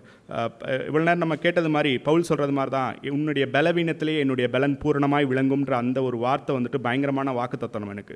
எங்கெல்லாம் என்னுடைய பலவீனம்னு சொல்கிறனோ அங்கெல்லாம் தேவனுடைய பலம் வந்து என்னை ஆட்கொண்டுரும். எதெல்லாம் என்னோட பலம்னு சொல்கிறேன்னா அங்கே என்னோட பலத்தை மட்டும் தான் நான் பிடிச்சிட்டு இருக்க முடியும். நான் உதாரணத்துக்கு நான் ஒரு விஷயத்தை செஞ்சுட்டேன், நம்ம கேட்டது மாதிரி தான், நான் ஒரு விஷயத்தை செஞ்சுட்டேன், அது சரியாக தப்பான்னு எனக்கு தெரியல, நானாக அதை சரின்னு சொல்லிக்கிறட்டேன்னா அது எனக்கு சரியாக மாறிடும். நான் தேவன்கிட்ட போய் ஆண்டவரே இப்படி ஒரு விஷயம் நடந்தது, இதில் நான் எப்படி ரியாக்ட் பண்ணணும், இல்லை பண்ணது எப்படின்னு நான் அவர்கிட்ட என்ன அவர் முன்னாடி ப்ரெசென்ட் பண்ணும்போது அவர் என்னை டிசிப்ளின் பண்ணுறாரு. 1 கொரிந்தியரில் அது எழுதியிருக்கு. அவர் என்னை டிசிப்ளின் பண்ணார்னா உலகத்தோட நான் ஆக்கினைக்குள்ளாக்கப்பட மாட்டேன். அவர் என்னை டிசிப்ளின் பண்ணார்னா நான் இங்கேயே சரியாவேன். அப்போ என்னுடைய பலம் நானாக என்னை சரிப்படுத்திக்கிறது வேற, தேவன் என்னை சரிப்படுத்துறது வேற. என்னுடைய பலவீனத்தில் எஸ் நீங்கள் சொன்னது சரிதான், இந்த இடத்துல நான் கோவப்பட்டது சரி, எனக்குள்ளே கோவம் ஆட்கொண்டு இருக்குது, எனக்குள்ளே பண ஆசை ஆட்கொண்டு இருக்குன்றதெல்லாம் அந்த பலவீனத்தெல்லாம் நான் அவர்கிட்ட ஒத்துக்கிட்டேன்னா அவருடைய பலம் என்ன, அந்த பலவீனத்தை நீக்கி போடுறேன்னு கர்த்தர் சொல்லியிருந்துருக்கலாம். சரி, இல்லை உனக்கு இன்னும் கொஞ்சம் பலனை கூட்டி கொடுக்குறேன், பலத்தை கூட்டி கொடுக்குறேன்னு சொல்லியிருக்கலாம். கர்த்தர் அப்படி சொல்லலை. என்னுடைய பலம், அவருடைய பலமே எனக்கு வரும். கர்த்தருக்கு காத்திருக்கிறவர்கள் கழுகுகளை போல செட்டையை எடுத்து எழுப்புவார்கள்ன்ற ஒரு டிரான்ஸ்லேஷன் வந்துட்டு எக்ஸ்சேஞ்சிங் பவர்னு ஒரு டிரான்ஸ்லேஷன் இருக்குது. எக்ஸ்சேஞ்சிங் பவர்னா என்னுடைய பலவீனத்தெல்லாத்தையும் அவர் எடுத்துகிட்டு அவருடைய பலத்தை எனக்கு தராரு. எவ்வளோ அற்புதமான ஒரு வாழ்க்கை. அந்த எப்பவுமே மேலே நோக்கியே பார்த்துக்கிட்டே இருந்தோம்னா கர்த்தர் எனக்கு நிறைய வார்னிங்ஸ் எல்லாம் கொடுத்துருக்காரு. அநேகருடைய நம்மளுடைய ஊழியக்காரரும் அடிக்கடி சொல்லுவார், ஒருத்தவங்களோட விழிகையை பார்க்குறோன்னா அங்கேருந்து நம்ம பாடம் படிச்சுக்கணும், அவங்கள குறை சொல்கிறதுக்காக அதில் நம்ம அதில் பாடம் படிச்சுக்கணும். அந்த மாதிரி அநேகருடைய விழிகையில நான் பார்க்கும்போது நான் கற்றுக்கிட்ட ஒரே ஒரு விஷயம் என்னென்னா, இல்லையே இந்த உலகத்தை மட்டுமே பார்த்து அவங்க பேசுகிற மாதிரி இருக்குது, அவங்களுக்கு நடந்தது மட்டுமே பார்த்து பேசுகிற மாதிரி இருக்குது. அவங்க தேவன்கிட்ட போயிருந்தால் இன்னும் கொஞ்சம் நல்லா இருந்திருக்குமே, வானத்தை அண்ணாந்து பார்த்துருந்தா ஆண்டவரே இது இங்கே நான் என்ன செய்யணும் அப்படின்னு அவங்க கேட்டிருந்தா இன்னும் அருமையாக இருந்திருக்குமே அப்படின்றதெல்லாம் வரும்போது அநேக நேரங்களில் சத்தியங்க ஒரு மறைப்பொருள் மாதிரி ஏதோ ஒரு சந்தேகங்கள் கிளப்பும்போது கூட நான் கர்த்தரை ப்ரேயர் பண்ண ஒரு விஷயம் இருக்குது. ஆண்டவரே உங்களுக்கு சித்தமாக இருந்தால் இதை எனக்கு வெளிப்படுத்தியிருப்பீங்க, இதை பற்றி நான் ரொம்ப யோசிக்க விரும்பலை, உங்களுக்கு சித்தமான அன்றைக்கி எனக்கு காட்டி கொடுங்க அப்படின்ற மாதிரி நான் சொல்லியிருக்கேன். அது எனக்கு நிறைய விடுதலைகளை கொடுத்து, உண்மையை சொன்னால் நம்ம சபையிலே நிலைச்சிருக்கிறதுக்கான பகுதிகளுக்குள்ளெல்லாம் அது என்னை நடத்திட்டு போயிருக்கு. அது எனக்கு ஒரு பெரிய ஆசீர்வாதமாகவே இருந்திருக்கு. ஏன்னா நான் கர்த்தரை கேட்டது இப்போ சமீபமாக கூட அது ஒரு சாட்சியை கூட நான் ஒரு இடத்துல சொல்ல முடிஞ்சது. வேதத்தில் இருக்க மாதிரியான ஒரு சபைக்கு என்னை கூட்டு போங்கன்னு ஒரு டயத்தில் நான் ப்ரேயர் பண்ணேன். அநேக ப்ரேயர்கள் லேட்டானாலும் அதுக்கு கர்த்தர் 100% அவர் உண்மையாக இருந்து பலன் கொடுத்துருக்காரு. அதில் இந்த மாதிரி ஒன்று தான், என்னால் கண்டுபிடிக்க முடியாது, என்னுடைய பலவீனத்தை நான் உங்கள்கிட்ட சொல்கிறேன், என்னால் சரியான சபையை கண்டுபிடிக்க முடியாது, நீங்கள் வச்சுருக்க உண்மையான சபைக்கு என்னை கூட்டு போங்கன்னு நான் கேட்டேன். கர்த்தர் அதை நிறைவேற்றினார். அந்த மாதிரி எந்த காரியங்களாக இருந்தாலும் எனக்கு பலம் இருக்குன்னு நான் ஒத்துக்காமல், ஆண்டவரே நான் பலவீனன், தயவுசெய்து எனக்கு உதவி செய்யுங்க, உங்களுடைய பலன் எனக்குள்ளே பூர்ணமாக செயல்படட்டும்னு நான் சொல்கிறேன்னா அது எனக்குள்ளே இருக்க பாவமாக இருந்தாலும் அவர் காட்டுவார். அதெல்லாம் கர்த்தர் சரி பண்ணிட்டு வரதெல்லாம் அவ்வளோ அழகாக இருக்கும். என்னோடய வாழ்க்கை நான் பேசினா, என்னோடய வாழ்க்கையை பற்றி பேசினா அநேக காரியங்களில் பேசலாம். பலவீனம்னு நான் சொன்ன ஒவ்வொரு விஷயத்துலையும் அழகாக கர்த்தர் கூட்டிகிட்டு வந்து அவ்வளோ டயங்களை பொறுமையாக இருந்து நிறைய காரியங்கள்லேருந்து ஒரு விடுதலை கொடுத்து அற்புதமாக நடத்திட்டு வந்திருந்திருக்காரு. இந்த வாழ்க்கையை கர்த்தர் எனக்கு கொடுத்துருக்காருன்னு அவருக்கு நன்றி உள்ளவனாக இருக்கேன். இதில் தொடர்ந்து முன்னேறி போகணும்னு நான் விரும்புகிறேன். கர்த்தர் எனக்கு உதவி செய்வார், நம்பிக்கை இருக்கேன். Praise Lord. தேவட நாமத்துக்கு மகிமை உண்டாவதாக. வார்த்தையை நம்ம கேட்கும்போது நம்ம என்ன செய்யணும்னு சொன்னாக்கா இருதயத்தில் உணர்த்தப்படணும். அதான் ஆண்டவர் விரும்புகிறாரு. அந்த வார்த்தை 30 அது 60 அது 100 என்ன செய்து அது பலன் கொடுக்குது. வார்த்தை யாருக்கோ ஒருத்தவங்களுக்கு அது பிரசங்கிக்கப்படலை. அந்த வார்த்தை எனக்கு பிரசங்கிக்கப்படுது. அந்த வார்த்தை நான் கேட்டு என்ன செய்யணும், நான் இயேசுக்காக நான் வாழணும் அப்படின்னு சொல்லி இருதயத்தில் என்ன செய்யணும், அது கொழுந்து விட்டு எரியணும். அப்போ தான் அந்த வார்த்தை மற்றவங்கள போய் என்ன செய்யும், அது விடுதலையாகும். அப்போ சாலமோன் கட்டின தேவனுடைய ஆலயத்தில் ஒரு வார்த்தை எழுதப்பட்டிருக்கு, ஆண்டவரே நம்முடைய வார்த்தை அவனவன் என்ன கேட்டு அவனவன் சொல்கிறானா அந்த வார்த்தையின்படி நீங்கள் என்ன செய்யுங்க, அவன் சத்துரோடு என்ன செய்யுங்க, நல்மனம் பொருந்தும்படி உதவி செய்யுங்க அப்படின்னு சொல்லி நம்முடைய கண்களும் இருதயம் அங்கே இருக்குது அப்படின்னு சொல்லி தேவாலயத்தில் சொல்லும்போது இந்த வார்த்தைலாம் வரும். ஆண்டவரே இன்றைக்கி நான் சபைக்கு வரும்போது நம்முடைய வார்த்தை என்னை விடுதலையாக்கணும் ஆண்டவரே அப்படின்னு சொல்லும்போது ஒரு பிரதர் பேசும்போது நம்ம இருதயத்தில் இருந்து அந்த வார்த்தை வரணும் அப்படின்னு சொல்லும்போது, அப்போ நம்ம கேட்கக்கூடிய வார்த்தை, கேளுங்கள் அப்போது உங்களுக்கு கொடுக்கப்படும், தேடுங்கள் அப்போது கண்டடைவீர்கள், அப்போது உங்களுக்கு திறக்கப்படும். அப்போ பண்ணிய மத்தியில் என்ன செய்வீங்க, வார்த்தையை போடாதீங்க, பரிசுத்தமானதை தேவை இடத்துல போடக்கூடாதீங்க அப்படின்னு சொல்லும்போது, விலையேற பெற்ற முத்து யாருன்னு சொன்னால் இயேசு கிறிஸ்து தான். இந்த பூமியில் வானத்தும் பூமியை படைத்த மண்ணுக்காக என்ன செய்ய மாட்டேன், நான் ஆண்டவரை விட்டுற மாட்டேன். எந்த சூழ்நிலையும் சரி என்னுடைய இருதயத்தில் தேவன் என்ன செஞ்சுருக்காரு இருக்கிறாரு. அப்போ எனக்கும் தேவனுக்குள்ள அந்த உறவு என்ன செஞ்சிடக்கூடாது, அது அந்து போயிடக்கூடாது. உபத்திரவங்களும் பாடுகளும் துன்பங்களும் நெருக்கங்களும் வரும்போது நான் தேவனுக்குள்ளே வச்சிருக்கக்கூடிய அந்த பக்தி வைராக்கியத்தை வந்து அத்துறதுக்கு எத்தனையோ சூழ்நிலை வரும். ஆனால் அது வந்து அருந்து போக விடாதபடிக்கு நான் தான் என்ன செய்யணும், என்ன செய்யணும், பிடிச்சிக்கணும். அதை தான் அவர் பவுல் சொல்கிறார். எந்த சூழ்நிலை வந்து மண்ணுக்காக என்ன செஞ்சிடக்கூட மாணிக்கத்தை வந்து விட்டுறக்கூடாது. எந்த நிலையிலும் சரி, எந்த சூழ்நிலையும் சரி.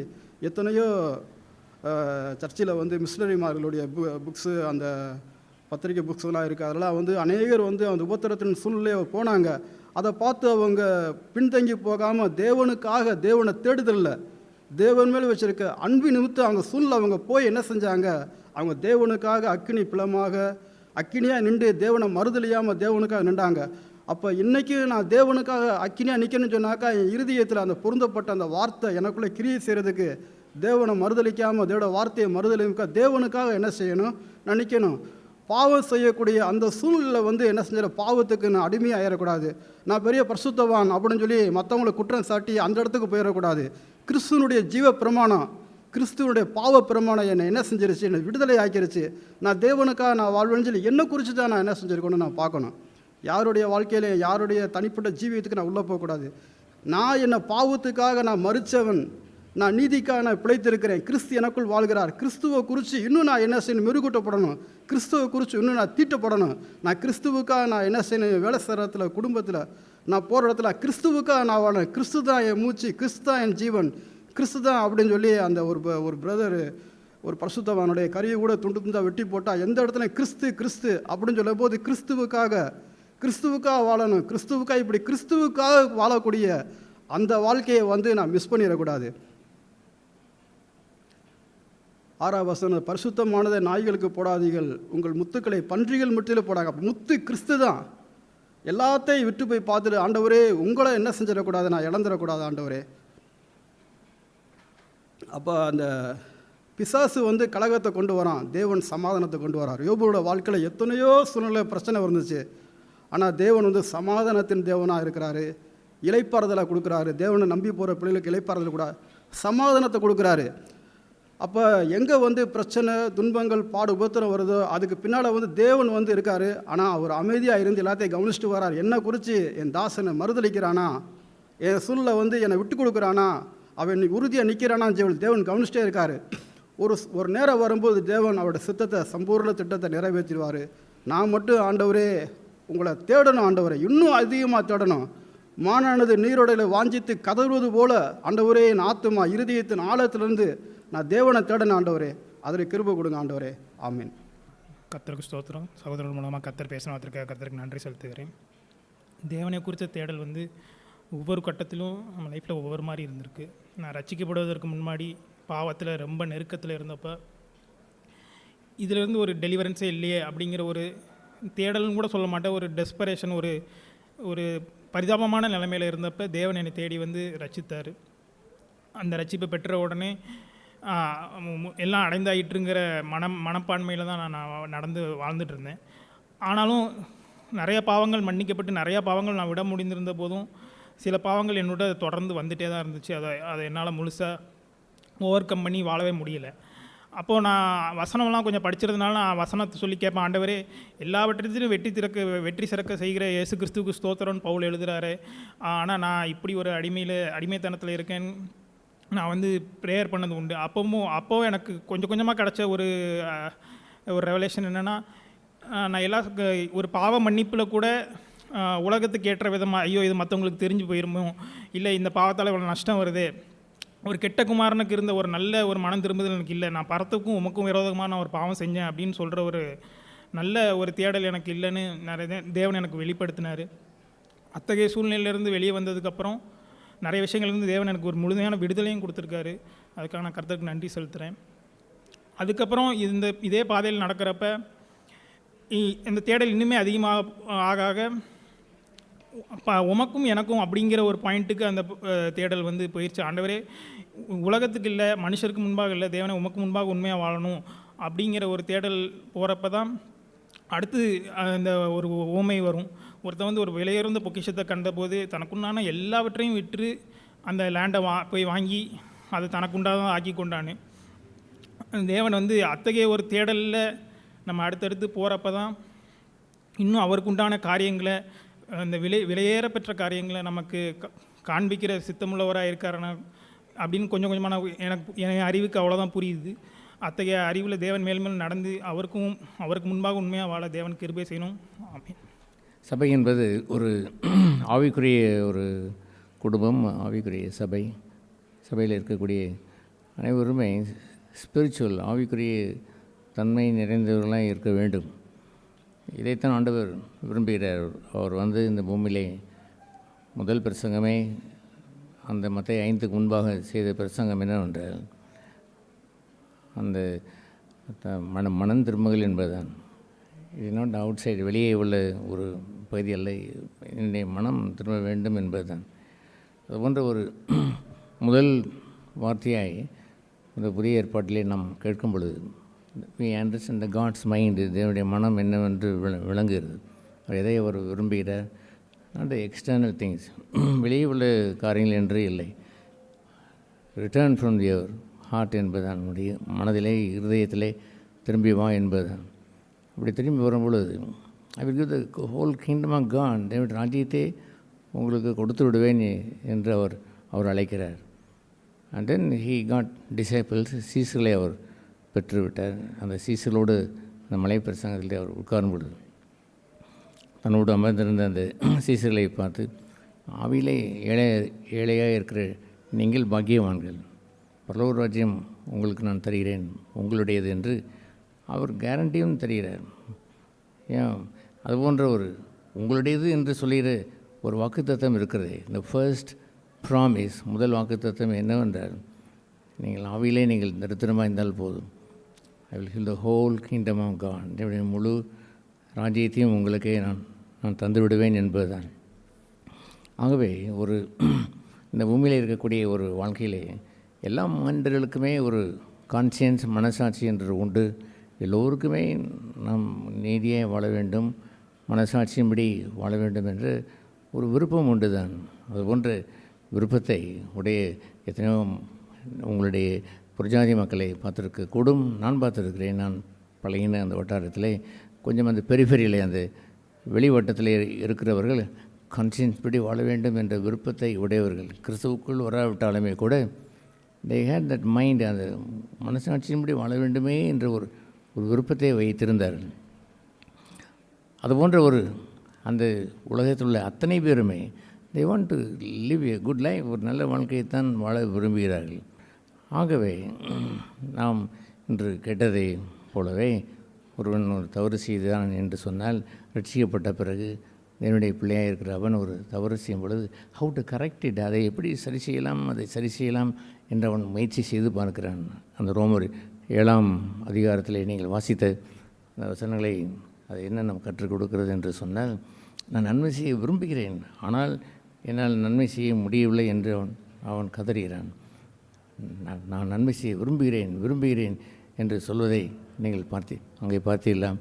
அந்த 7ஆம் அதிகாரத்தில் உள்ள கடைசி 12 அந்த வசனங்கள் இருக்கிறதே, இது ஒண்டர்ஃபுல் ஒரு கான்ஃப்ளிக்ட், ஒரு பெரிய ஒரு போராட்டத்தை அவர் போராடுகிறார். போராட்டத்தின் நடுவிலே there is a seeking there, ஒரு நாடலையும் வைத்திருக்கிறார்.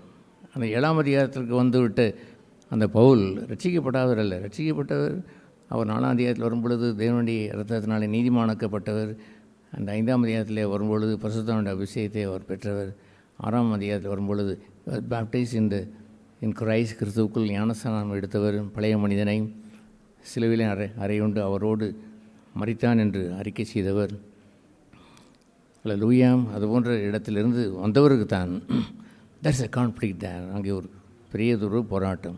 அதுபோன்ற ஒரு போராட்டத்தில் வாழ்கின்ற ஒரு கிறிஸ்தவ வாழ்க்கையில் வரும்பொழுது நம்ம 6ஆம் அதிகாரத்தோடு நிறுத்திவிட்டால் ரொம்ப நலமாக இருக்குமே என்று தோன்றுகிறது. அங்கே நம்ம எல்லோரும் ரட்சிக்கப்பட்டோம், எல்லோரும் பாவ மன்னிப்பை பெற்றோம், எல்லோரும் நம்முடைய பழைய மனிதன் சிலுவிலே இயேசுவுடனே அறையப்பட்டான், அவன் முடிந்தான், நாம் ஞானஸ்நானம் பெற்று புது மனிதனை நாம் தரித்து கொண்டோம். பின்பு பரிசுத்தத்தின் அபிஷேகத்தையும் நாம் நம்முடைய இதயத்தில் ஊற்றப்பட்டிருக்கிறது. we got it, ஏன் ஃபுல் ஸ்டாப் வைத்து விடலாமே என்று எண்ணுகின்ற நேரத்தில் த கான்ஃப்ளிக்ட் கம்ஸ். அங்கே தான் அந்த போராட்டத்தை ரொம்ப 7ஆம் அதிகாரத்திலே கொண்டு வந்து பார்க்கிறார். அங்கே தான் ஒரு கிறிஸ்தவன் விழித்து கொள்ள வேண்டும். யாரை போல் விழித்து கொள்ள வேண்டும்? பவுலை போல் விழித்து கொள்ள வேண்டும். அவனுக்கு சோதனைகள் ஏராளம் வருகிறது. நன்மை செய்ய வேண்டும் என்று அந்த நேரத்தில் விரும்புகிறான். சோதனை நேரத்தில் அவன் பாலிய இச்சையிலே அவன் ஈர்க்கப்படுகிறான். நன்மை செய்ய வேண்டுமே, நான் இதில் பாலிய இச்சையில் நான் ஈடுபட்டு விடக்கூடாதே, பரிசுத்தம் அல்லவோ நம்முடைய அழைப்பு, ஏன் இப்படி நான் அசுத்தத்திற்கு என் மனதை இழுக்கிறது, ஆனால் அது முடியவில்லையே என்று அவர் கதறுகிறார். அவர் ஒரு அன்பற்ற ஒரு சூழ்நிலைக்குள் உள்ளே போகும்பொழுது அன்பாக இருக்கத்தான் விரும்புகிறேன், என்னால் முடியவில்லையே என்று அவர் அதை சரி செய்வதற்கு அவர் கதறுகிறார். இப்படியெல்லாம் அவர் கதறி கண்டது என்னவென்று சொன்னால், இந்த நிர்பந்தமான மனுஷன் நான் என்று அலறி விடுவார். அந்த ரோமர் 7ஆம் அதிகாரத்திலே கடைசி என்ன சொல்வார்? நிர்பந்தமான மனுஷன் நான். இந்த பாவ சரீரத்திலிருந்து எனக்குள் வேறொரு சரீரம் ஒன்று கிரியை செய்து கொண்டு இருக்கிறது. வேறொரு மனிதன் உள்ளே இருப்பதை போல் எனக்கு தோன்றுகிறது. இதிலிருந்து யார் என்னை விடுதலையாக்குவார் என்று அவர் கூக்குரலிட்ட பொழுது he found Jesus Christ. அங்கே தான் இயேசு கிறிஸ்துவை வெளிப்பாடாக பார்க்கிறார். அது வரைக்கும் வெளியே பார்த்தவர், அது வரைக்கும் தன்னை ரட்சித்தவர், தன்னை நீதிமானாக்கினவர், தன்னை ஞானஸ்நானத்துக்கு நடத்தினவர், பரிசுத்தாவை அருளினவர் என்றெல்லாம் பார்த்தவருக்கு இப்பொழுது he got the revelation of Jesus Christ. இயேசு கிறிஸ்துவை அவர் பார்க்கும் பொழுது அவர் அருளப்பட்டார். எனக்கு அவர் அருளப்பட்டது நிமித்தம் ஸ்தோத்திரம். நான் கண்டது என்னவென்று சொன்னால், நான் போட்ட போராட்டத்தை அவர் போராடாமல் he lived a spiritual life. ஒரு ஆவிக்குரிய ஒரு போராட்டத்திலே அவர் நின்றிருந்தார் என்பதை அவர் பார்க்கிறார். என்னை போல் அவர் பாவத்தோடு சண்டை போட்டு கொண்டு இருப்பதை போல் அவர் இல்லாமல் he lived a spiritual life. ஒரு ஆவிக்குரிய வாழ்க்கையை வாழ்ந்தார். ஆவிக்குரிய ஜீவன் என்று அதை பாராட்டி அதை மேன்மைப்படுத்தி என்ன சொல்லுவார்? கிறிஸ்து இயேசுவுக்குள் இனி முதற்கொண்டு ஆவியின் பிரமாணத்தின்படி வாழ்கின்றவனுக்கு ஆக்கணி தீர்ப்பு இல்லை என்று சொல்லுவார். மாம்ச சிந்தை மரணம், ஆவிக்குரிய சிந்தை தான் ஜீவன் கொண்டது என்று அதை அவர் எடுத்து உரைப்பார். ஆகவே நம்முடைய எல்லோருடைய வீழ்ச்சி என்று ஒன்று இருக்கும் என்று சொன்னால், அந்த வீழ்ச்சியை நீங்கள் வெளியே இருந்து நீங்கள் போராடினீர்களே, அதை வைத்து தான் நீங்கள் கவனிக்க வேண்டும். அந்த நேரத்தில் சரி செய்ததை போல் நீங்கள் வைத்துக்கொண்டு, நாம் கேட்டதை போல் நாமவே மனதிலே சொல்லிக்கொண்டு, ஓகே நான் அப்படி ஒன்றும் தப்பு ஒன்றும் செய்யவில்லை, அந்த அவன் மோசமாக செய்கிறான், இவனும் மோசமாக இருக்கிறாள், நான் என்ன அப்படியே இருக்கிறேன் என்று எண்ணிக்கொண்டு அதை சமாளித்து கொண்டு அதுபோன்று வாழ்கின்ற வாழ்க்கையிலே ஜெயம் ஒன்றும் இல்லை. அது வெற்றி உள்ள ஜீவம் என்று சொல்லிவிட இயலாது. எப்பொழுது வெற்றி உள்ள ஜீவம் என்று தெரியுமா? நானே நிர்பந்தமான மனுஷன். Who will deliver me? என்னை முழுவதுமாய் ரட்சிப்பது யார் இருக்கிறார்? நான் ரட்சிக்கப்பட்டேன், ஞானஸ்நானம் பெற்றேன், அபிஷேகம் பெற்றேன், எல்லாம் பெற்றவனாக இருந்தாலுமே கூட ஐ ஆம் டிஃபீட்டட். நான் தோல்வி அடைந்து வாழ்கிறேன். விருப்பம் உண்டு, ஆனால் என்னால் முடியவில்லை என்ற இடத்திற்கு வரும்பொழுது தான் you pay attention to the spirit. உங்கள் ஆவிக்குள்ளாய் வருகிறீர்கள். அங்கே இயேசு கிறிஸ்து வாழ்ந்த வாழ்க்கையை பார்க்கிறீர்கள். அவர் பாவத்தை அந்த ரோமர் 8ஆம் அதிகாரம் 3ஆம் வசனத்தில் அடுத்தது சொல்லுவார், பாவத்தை மாம்சத்திற்குள்ளாக ஆக்கணிக்குள்ளாக தீர்த்தார். It ended in that inside the flesh. உள்ளேயே அது தீர்த்து வைக்கப்பட்டு விட்டது. ஆவியிலேயே அதை கொன்று விட்டார்.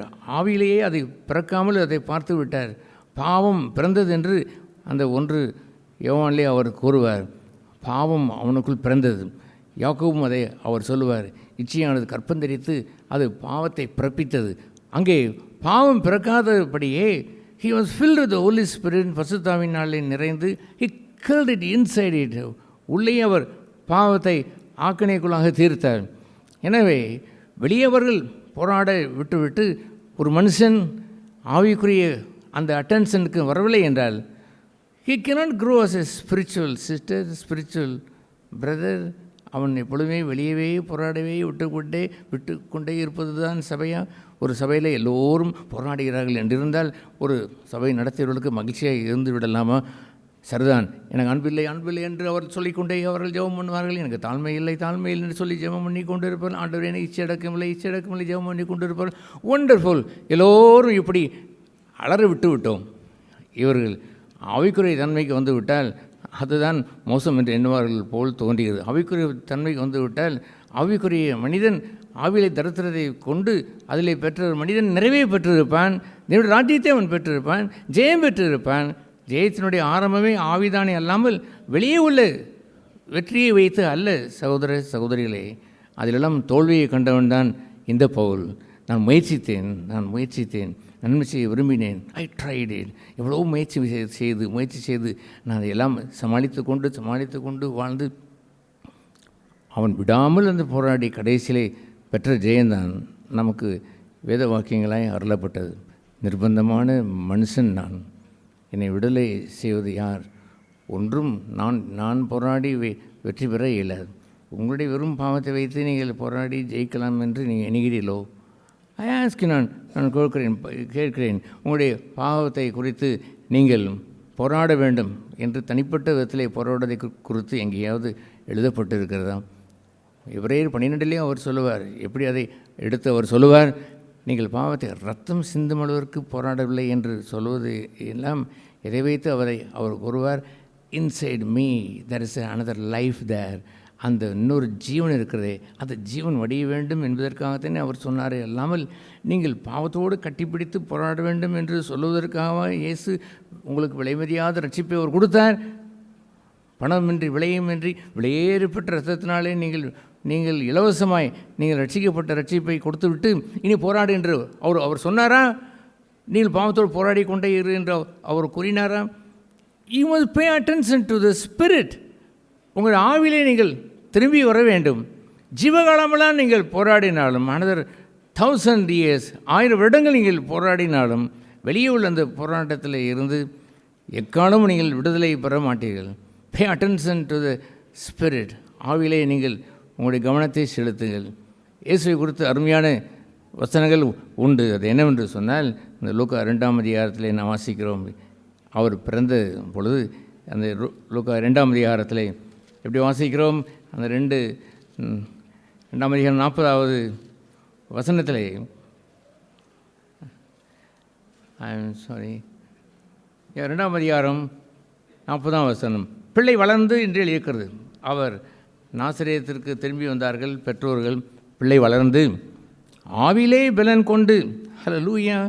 ஒரு பிள்ளை ஆவியிலே பலன் கொண்டு என்று சொல்வதெல்லாம் எப்படி முடியும் என்று நீங்கள் அறிகிறீர்களாம். அங்கேயும் ஒரு ரகசியம் இருக்கிறது. அந்த எபேசியர் 5 வாசிக்கிறதே போல், பிரியமான பிள்ளைகளாய் உங்கள் தகப்பனை பின்பற்றுகின்ற பிரியமான பிள்ளைகளாய் நடவுங்கள் என்று சொல்லுகிற அந்த வசனத்தின்படி, தகப்பன் தாய் அவர் இருக்கிறார்களே, அவர்கள் பரிசுத்தமாய் வாழ்ந்து நல்ல ஆவிக்குரியவர்களாய் ஆவிலே களங்கம் பெற்று வாழ்ந்தபடினாலே, தங்கள் ஆவிலே கிருபை பெற்று அவள் வாழ்ந்தபடினாலே, கிருபை பெற்றவளே வாழ்க என்று வாழ்த்தப்பட்டதனாலே, அந்த யோசேப்பு அவன் நீதிமான் என்ற ஒரு பெயரை பெற்றதுனாலே, there was a descending of the spirit. அந்த பிள்ளை பாலூட்டி வளர்த்தாள் என்று எழுதப்படவில்லை. ஆவிலே இந்த பிள்ளை வளர்ந்ததே பாருங்கள். ஹல்லேலூயா! that is the beginning of Jesus growing. இயேசு வளர்ந்தார் என்பதனுடைய பொருளைத்தான் இப்பொழுது நாம் பெற்றிருக்கிறோம். we all must grow in the spirit. ஆவிலே வளர வேண்டும். நாட் எக்ஸ்டர்னலி, வெளியே உள்ள பாறைகளே அல்ல. சில இந்த கிறிஸ்தவ இந்த ட்ராமாக்களை நான் பார்த்துருக்கிறேன். உலகத்தாரை போலவே அங்கே அவன் சண்டை போடுவதும், வாக்குவாதம் பண்ணுவதும், அவன் காதல் பண்ணுவதும், அவன் டைவர்ஸ் பண்ண விரும்புவதும், அவன் போட்டி போடுவதும், திருடுவதும் எல்லாம் வைத்து எல்லாம் கடகடன்று அத்தனை உலகத்தை முழுசுமாய் ஒரு 30 நிமிடம் உள்ள ட்ராமா இருந்தாலும் 28 நிமிஷமும் போராடி விட்டு கடைசியிலே ஒரு பாஸ்டர் அங்கே வருவாராம், அவர் சொன்னாராம், உடனே எல்லோரும் மனம் திரும்பி விட்டாரெல்லாம். உலகத்தையே அவனுக்கு பார்த்து உள்ளவர்களுக்கு அங்கே உள்ளது என்னவென்று சொன்னால் 90% உலக போராட்டம்தான். கடைசியிலே வந்தாரெல்லாம், ஒரு பாஸ்டர் வந்தாராம், அல்லது ஒரு இயேசுவை படத்தை பார்த்தாரலாம், இன்னமும் ஒரு வார்த்தையை சொன்னாராம், ஒரு வசனம் ஒன்றை படித்தாரலாம், உடனே மாறிவிட்டாரெல்லாம், கதை முடிந்தது, நலமாய் முடிந்தது என்று சொல்வது இதுவா ஒரு மனுஷன் பார்த்து ஏமாற வேண்டும்? அதற்கு எவ்வளவு வியூஸ் அதை பார்த்து கொண்டு இருக்கிறார்கள். எத்தனை ட்ராமாக்களை அதை போட்டு வைத்து அங்கே அவர் பப்ளிஷ் பண்ணி கொண்டு இருக்கிறார்கள். இது போன்ற ஒரு தரத்தை மக்கள் விரும்புகிறார் என்பதற்காக ஒரு ஆவிக்குரிய ஒரு சபையும் மாற்றிக்கொள்ளலாமா? போராடுங்கள், எல்லாம் இனிமே எல்லாம் வெளியே தான் போராட்டம் என்று வைத்து கொண்டு வெற்றியின் ரகசியத்தினால் வேறொன்றை சொல்லுகிறோம் என்று சொல்லி வைத்து இவர்கள் வெளியே உள்ள போராட்டத்தை வைத்து ஜெயிக்கலாம் என்று எண்ணுவது வீணானது அல்லவா? அந்த ஜனங்கள் வெற்றியை அடைந்திருக்கிறார்கள். அந்த ஜனங்களுக்கு ஆவிக்குரிய வாழ்க்கை என்பது தெரியாமலே போய்விட்டது.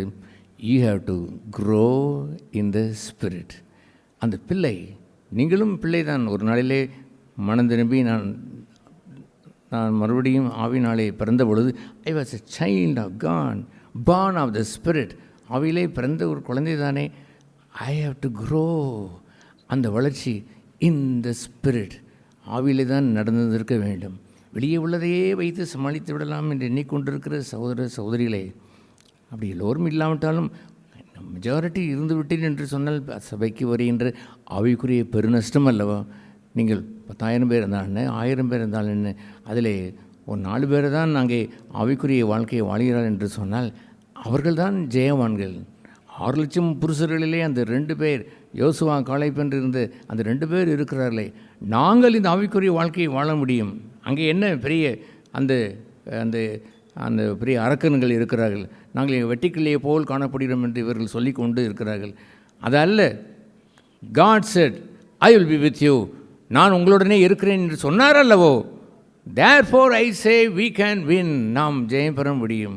நாட் த எக்ஸ்டர்னல் போராட்டம். அந்த எக்ஸ்டர்னல் போராட்டத்தை வைத்து அரக்கர்களோடு சண்டை போடுவதை போல் இவர்கள் என்னமோ பேசிக்கொண்டு இருக்கிறார்களே. நோ, அது அல்ல. God has promised us. தேவன் நமக்கு வாக்குறுதித்திருக்கிறார். என்ன வாக்குறுதித்திருக்கிறார்? I will be with you. உன்னோடு கூட இருப்பேன் என்று சொன்னார். உள்ளே போனால் போராட்டமே இல்லை என்ற அர்த்தமா? இல்லை. We will win. ஜெயம் பெறுவோம், தோல்வி அடைந்து விட மாட்டோம். ஏனென்றால் spiritually we are strong in the Lord. கர்த்தருக்குள் நாங்கள் அவ்வளவு பலனையும் நாங்கள் அடைந்தவர்களாய் போய்விட முடியும் என்று கேட்டபொழுது அத்தனை பேரும் கல்லை உயர்த்தினார்கள். என்னமோ புதுசாக பேச வந்து விட்டான். ஆவிக்குரிய வாழ்க்கையாம், கானான் தேசத்திற்குள் பிரவேசிப்பதற்கு இன்னொரு வழியாம், அதை அவன் என்னவோ கத்தர் கூட இருந்தால் போதும் என்று சொல்கிறான். எங்கே இருக்கிறார் கத்தர்? இப்போ கூட உட்கார்ந்து கொண்டு இருக்கிறார் என்றெல்லாம் ஆர்கியூமெண்ட் அவர்களுக்கு பண்ணி கல்லை உயர்த்தி அவர்களை கொல்லுவதற்கு வகை தேடி 6 லட்சம் புருஷர்களில் 2 மனுஷன் மாத்திரம் ஆவிக்குரியவர்களாக இருந்தார். What can we do? நான் என்ன செய்ய முடியும்? தேவனால் என்ன செய்ய முடியும்? let them all perish in the wilderness.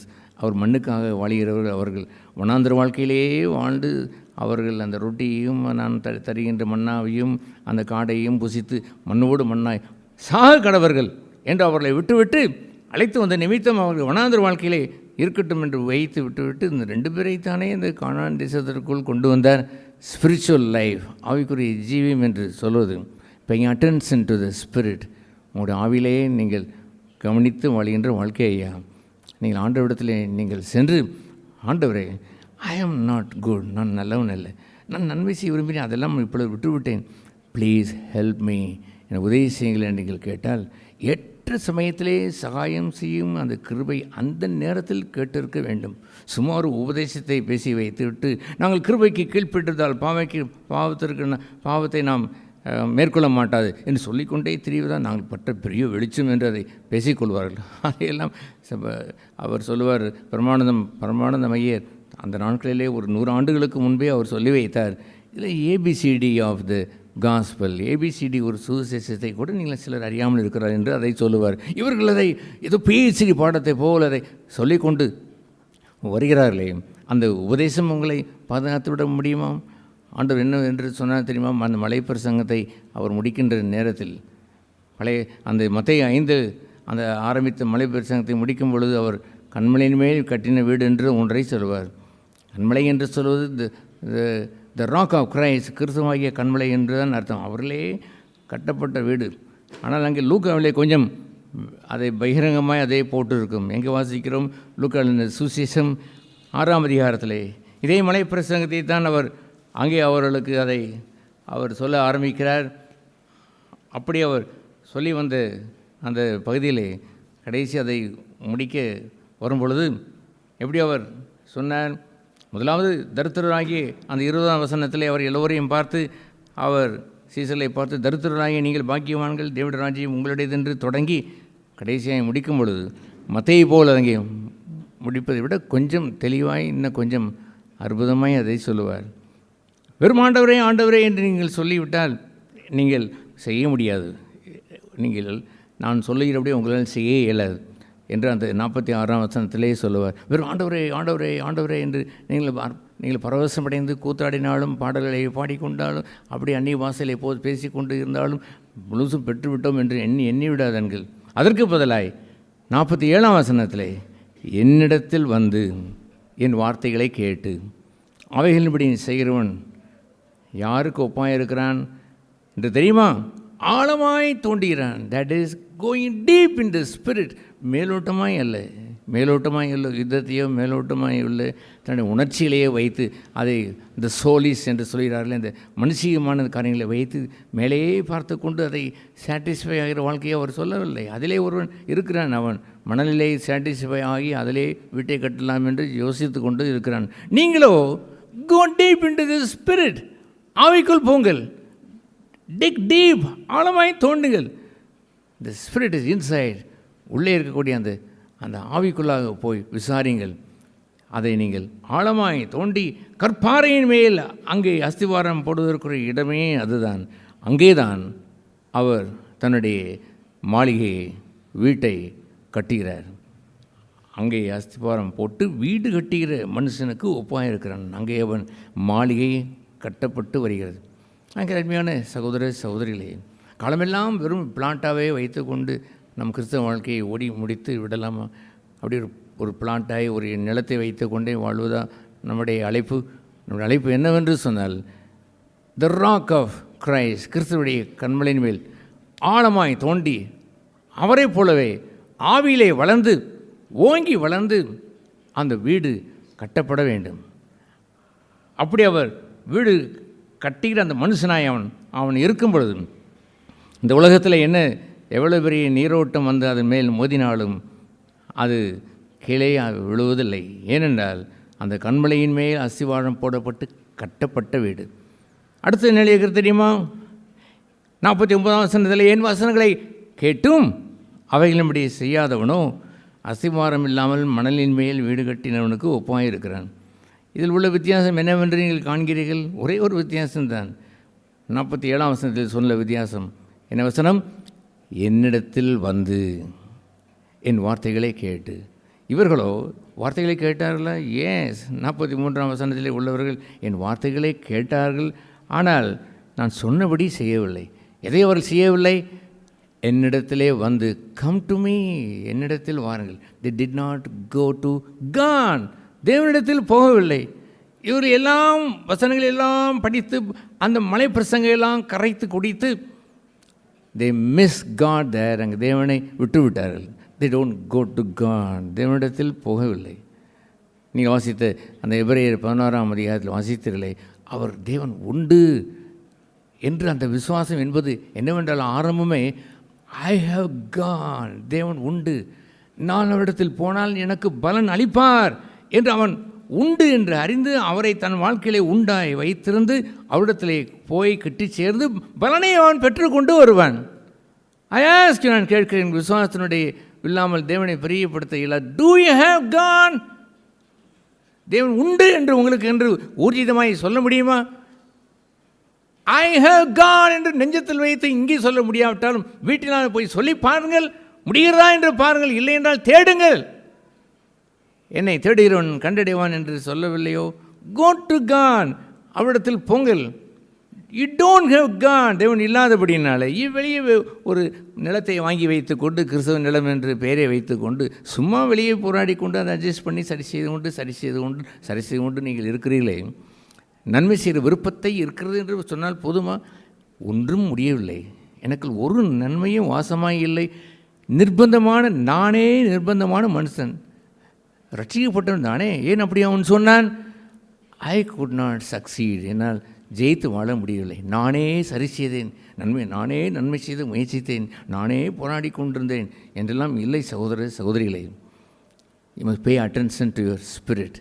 ஆண்டவரே, something wrong in my spirit, help me என உதவி செய்யுங்கள் கேட்டிருந்தால் அவர் சொல்லியிருப்பார், இது வெளியே உள்ள சும்மா கொஞ்சம் இச்சை வைத்து நீ பெருசாக எண்ணிக்கொண்டு இருக்கிறாய், உள்ளே பெரிய பாவமாகி இச்சையடக்கம் என்பது இல்லை. ஆகவே தான் ஐ வில் ஹெல்ப் யூ, நான் உனக்கு உதவி செய்கிறேன் என்று அவர் ஆவியிலே தான் அந்த குரலை அவர் கூறுவார். அந்த ஆவியில் தரித்திரம் உள்ளவன் அப்படி போய்விட்டால் பாக்கியவான். அந்த தரித்திரத்தை உணர்ந்து வந்தாலே பாக்கியவான் என்று மாற்றி அந்த விருப்பத்திற்கே பரலோக ராஜ்யத்தையும் கொடுத்து விடுகிறார். ஹல்லேலூயா. ஆனால் எங்கே வர வேண்டும் என்று தெரியுமா? டீப் இன் த ஸ்பிரிட், ஆவிலே வர வேண்டும். ஒரு மனுஷன் தேவனிடத்தில் போகும் பொழுதுதான் முகங்குப்புற விழுவான். ஆண்டவரே, நான் நன்றாய்த்தான் இருந்தேன், இங்கே வரும்பொழுதுதான் உம்முடைய சமூகத்தில் வந்த பிறகுதான் தெரிகிறது நான் சக்சீட் ஆகவில்லை, நான் ஜெயம் பெற்று வரவில்லை, பழையதுதான் திரும்பி வந்து கொண்டிருக்கிறது, அதே எண்ணங்கள் தான் வந்ததை போல் தோன்றுகிறது, அதே செய்கை தான் என்னை ஆக்குப்பை பண்ணுவதை போல் தோன்றுகிறது, ஹெல்ப் மீ என்று முகங்குப்புறம் அவர் விழுவான். இயேசுனுடைய வளர்ச்சியினுடைய பெரிய ரகசியம் என்னவென்று தெரியுமா? 5-6 ஒரு ரகசியம்தான். முதலாவது, அவர் இருட்டோடையே அவர் எழுந்து மலைக்கு அவர் சென்றார். 2வது, வனாந்திரத்திற்கு சென்று ஜெபம் செய்ய போனார். 3வது, he went to the wilderness, அவர் பாலைவனத்திற்கு டெசர்ட் சென்று அவர் ஜெபம் போனார். 4வது, காட்டுக்கு மனுஷனே இல்லாத மிருகங்கள் சஞ்சரிக்கிற காட்டுக்கு சென்று அவர் ஜெபம் பண்ண போனார். வழக்கமாய் ஜெபிக்கிற ஜெபம் என்று ஒரு இடம் வைத்திருந்தார், அங்கே அவர் சென்று போய் ஜெபிக்க போனார். அவர் தோட்டத்திற்கு யூதாஸ் காரியத்தை அறிந்திருந்தான். ஓஹோ, இவர் தோட்டத்திற்கு தான் போய் ஜெபிக்க போயிருப்பார், அந்த வழக்கமான அந்த தோட்டத்திற்கு கெத்செமனேக்கு போகும் என்று அவன் அந்த கார்டன், அந்த கெத்செமனே தோட்டத்திற்கு அவன் போனான். Wonderful thing, he sought God, அவர் தேவனை தேடினார். எப்படிலாம் வெரைட்டிஸாக எழுதி வைத்திருக்கிறது பாருங்கள். இது போன்று ஏதாவது ஒரு வெரைட்டியிலாவது நீங்கள் வருகிறீர்களா? எனக்கென்று ஒரு வழக்கமான ஜெபிக்கிற இடம் என்று உங்களுக்கு இருக்கக்கூடாதா? வழக்கமான ஒரு தனி இடம் என்று இருந்திருக்கக்கூடாதா? இருட்டோடே எழுந்து ஒருவரும் காணாத இடம் என்று போய் உட்கார்ந்து அமர்ந்து ஜெபித்திருந்திருக்கக்கூடாதா? they don't seek God, தேவனை தேடினதே இல்லை. ஜெபம் என்ற வார்த்தையே அழித்துவிட்ட சில சபைகளெல்லாம் எனக்கு தெரியும். வெற்றியின் ரகசியங்கள் என்று அவர் சொல்லுவதெல்லாம் சத்தியத்தை அறிந்தால் போதும். no need to pray, ஜெபனிடத்தில் ஜெபம் செய்ய வேண்டியதில்லை என்பதை போல் என்னையா ஜெப கூட்டம் என்று இழித்து பழித்து பேசின சில கான்ஃபரன்ஸ் கூட்டங்களெல்லாம் நான் பார்த்துருக்கிறேன். It's very sad thing. அதிலேயும் சில மக்கள் வஞ்சிக்கப்பட்டு மாய்ந்து போய் கிடக்கிறார்களே, அவர்கள் எல்லோரையும் அவர்கள் செய்கைகளை தான் பார்க்கும்படி செய்துவிட்டு அவருடைய கான்ஃபரன்ஸில் காணப்படுவதெல்லாம் மறுபடியும் அடித்துக்கொண்டு எனக்கு அன்பில்லையே, ஒரு அவன் ஜெபம் பண்ணுவான், மற்ற எல்லோரும் அழுவார்கள், அங்கே எனக்கு தாழ்மை இல்லை ஒன்று அடிப்பான், எல்லோரும் அழுவார்கள், ஒருவன் எனக்கு பரிசுத்தம் இல்லை என்று அடிப்பான், எல்லோரும் அதை பார்ப்பார், அட்டேங்கப்பா பரிசுத்தாமை பெரிய கன்விக்ஷனை கொடுத்து விட்டார் என்று எண்ணிக்கொள்வதா? அவள் அனைவரும் இந்த நன்மை செய்ய விரும்பியும் செய்ய முடியவில்லை என்ற போராட்டத்தில் தானே உட்கார்ந்து கொண்டு இருக்கிறார்கள். கர்த்தராகிய இயேசு கிறிஸ்துவுக்கு ஸ்தோத்திரம் என்று உண்டாகி இந்த மாம்சத்திலிருந்து இந்த கிரியையிலிருந்து விடுதலை செய்கிறவர் யார்? நிர்பந்தமான மனுஷன் என்று சென்று விடுதலை பெற்ற மனிதர்களாக அங்கே இருக்கிறார்கள். ஜெயம் பெற்றவன் இல்லையே. ஜெபத்தை வலிமையை குறைத்து தேவனிடத்தில் போவதை குறைத்து ஒரு மனுஷனையும் ஒரு மனுஷனுடைய உபதேசங்களையும் கேட்டு ஒரு வாழ்ந்து விட்டால் அதை சபை என்று எண்ணிக்கொள்வதா? A true spiritual church, ஒரு ஆவிக்குரிய சபை என்று சொல்வதெல்லாம், it will make the people to return to God. தேவனிடத்தில் போங்கள். அல்லேலூயா. தேவனிடத்தில் போங்கள் என்று சொல்கின்ற பாக்கியம் இருக்கிறது. அதை பவுல் பெற்றிருந்தார். எல்லோரும் நல்ல பக்தர்களை பெற்றிருந்தார்கள். மை ஹார்ட் இஸ் பேர்னிங், என் இருதயம் எரிந்து கொண்டு தான் இருக்கிறது. எவ்ரிபடி should become spiritual, ஆவிக்குரியவர்களாக மாறி they should return to God. இல்லை என்றால் அந்த உபதேசம் நல்லதா, இந்த உபதேசம் நல்லதா என்று போட்டி போட்டுக்கொண்டு இவன் குழியிலே தான் கிடப்பான், குழியிலே கிடந்து வாழ்வதா? ஆகவே என்னை ஆண்டவரே என்று நீங்கள் சொன்னீர்கள், எல்லாமும் நீங்கள் சொல்லியிருந்தும் கூட பரவசம் கொண்டாலும் கூட என்னிடத்தில் வந்து என்று இருக்கிறதே அந்த 47வது வசனம், அதுதான் வித்தியாசம் ஐயா. அவர்கள் வீட்டை கட்டினதற்கு வித்தியாசம் என்ன? என்னிடத்தில் வந்து பின்பு அவைகளை கை கொள்ள தொடங்கின பிறகுதான். ஆழமாய் தோண்டி என்று இருப்பது அவர்களுக்கு தான், கீழே உள்ள அந்த புத்தியீனமான அவர்களுக்கு அல்ல. இவர்கள் ஆழமாய் தோன்றுவது என்னவென்றே தெரிவதில்லை. ஸ்பிரிச்சுவாலிட்டி என்றால் என்னவென்றே தெரிவதில்லை. அந்நிய பேசிவிட்டால் ஸ்பிரிச்சுவாலிட்டி என்று எண்ணிக்கொள்வதா? ஜீவியமெல்லாம் நாரி போய் கிடந்திருந்து அந்நிய பாஷை பேசிக்கொள்வதா? ஐ ஸ்பீக் இன் டங்ஸ், நான் அந்நிய பாஷை பேசுகிறவன். நான் எனக்கும் தேவனுக்கு உரிய ரகசியங்களை நான் பேசுவதற்கும் சுய பக்தி விருத்தி அடைவதற்கும் எவ்ரி டே நான் பேசுகிறேன். I pray in the spirit, நான் ஆவியிலே ஜெபம் செய்கிறேன், ஆவியிலே பாடுகிறேன். I don't know my Joy, என்னுடைய மகிழ்ச்சியை என்னுடைய சொந்த மொழியிலே அதை பூர்ணமாய் தெரியப்படுத்தாத நிலையில் my Joy bubbles and bubbles அங்கே பொங்கி பொங்கி வரும்பொழுது அந்த அந்நிய பாசையிலே, தூய்மையான இந்த பாசையிலே, அனதர் டங், இன்னொரு நாவிலே, அசுத்தமான இந்த நாவிலே அல்ல, இன்னொரு நாவிலே அவரை பாடி மகிழ்ந்து இருக்கக்கூடிய எவ்வளவெல்லாம் நான் செழித்து வாழ்ந்திருக்கிறேன் இந்த அந்நிய பாசையின் மூலமாய். அல்லேலூயா. அந்த போரில் இருந்தவனுக்குத்தான் அதில் கிடைக்கின்ற அந்த பக்தி விருத்தியை, அவனுடைய சொந்தத்திற்கென்று தருகின்ற பக்தி விருத்தியும் ஆறுதலையும், இளைத்தவனை இளைப்பாற பணிகின்ற ஆவியும் கிடைக்கும். போராடி வந்தவனுக்குத்தானே அந்த இளைப்பாறுதல் அவனுக்கு கிடைக்கும். என்னது தேவ சித்தம்படி ஜெபிக்க வேண்டும் என்று தெரியாத நேரத்தில் தானே அந்த குரோனிங், அந்த பெருமூச்சு என்று ஒன்று வருகிறதே, அதுதானே அந்த அந்நிய பாஷையினுடைய அந்த பேக்ரவுண்டில் இருப்பது. சும்மா கண்ணை திறந்து கொண்டு ஏதாவது பேசிக்கொண்டே இருப்பதா? அதை பிறருக்கு கற்றுக் கொடுக்க இயலுமா? No, it is the groaning, it is the groaning, it is no syllable word என்றெல்லாம் பெரிதாக அங்கே இருப்பதில்லை. It is groaning. He started groaning என்று எழுதியிருக்கிறதே.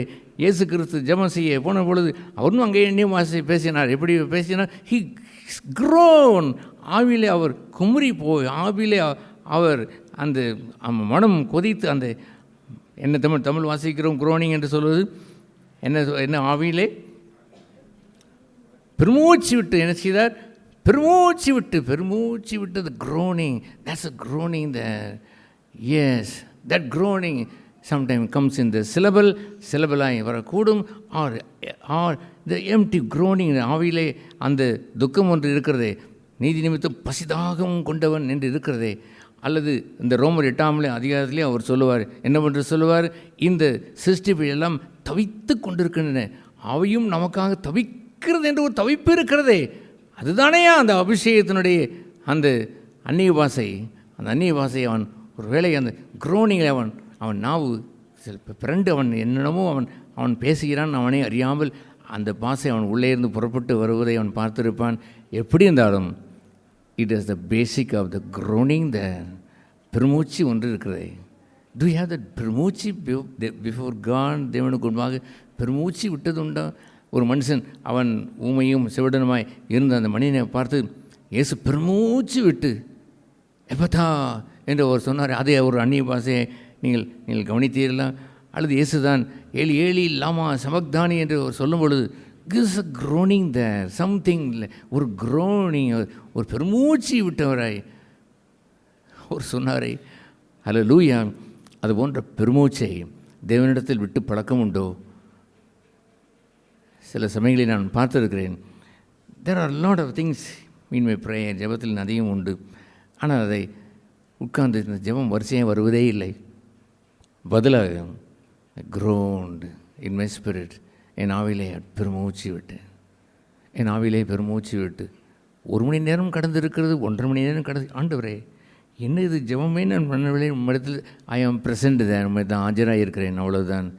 என்னை அவள் மரியாள் இயேசுவின் பாதத்தில் அமர்ந்திருந்தார். I have just sit down there, but something going on there. ஜெபத்தில் போய்கொண்டிருப்பது என்னவென்று தெரியுமா? அந்த பரிசுத்த ஆவியானவர் அங்கே அந்நிய பாஷை என்ற அந்த பகுதியில் அந்த ஆவியானவர் தாமே வாக்குக்கு சொல்லப்படாத அந்த பெருமூச்சை விட்டாரே. That happen. அது நடந்தது என்பது தான். I was satisfied with that prayer. என்ன ப்ரேயர்? 1 மணி நேரம் 1.5 மணி நேரம் சும்மா உட்கார்ந்து விட்டு பெருமூச்சு விட்டு வந்தேனேயா. அதற்காக நீங்கள் டெய்லி பெருமூச்சு விட்டு வர வேண்டும் நான் சொல்ல வரவில்லை. There are occasions like then. அது போன்ற நிலை வருகிறதே பாருங்கள். நான் சொல்ல வருவதெல்லாம், if you go to God you will learn that. தேவனிடத்தில் போயிருந்தால் அதை கற்றுக்கொண்டு இருக்கலாம். ஹல்லேலூயா.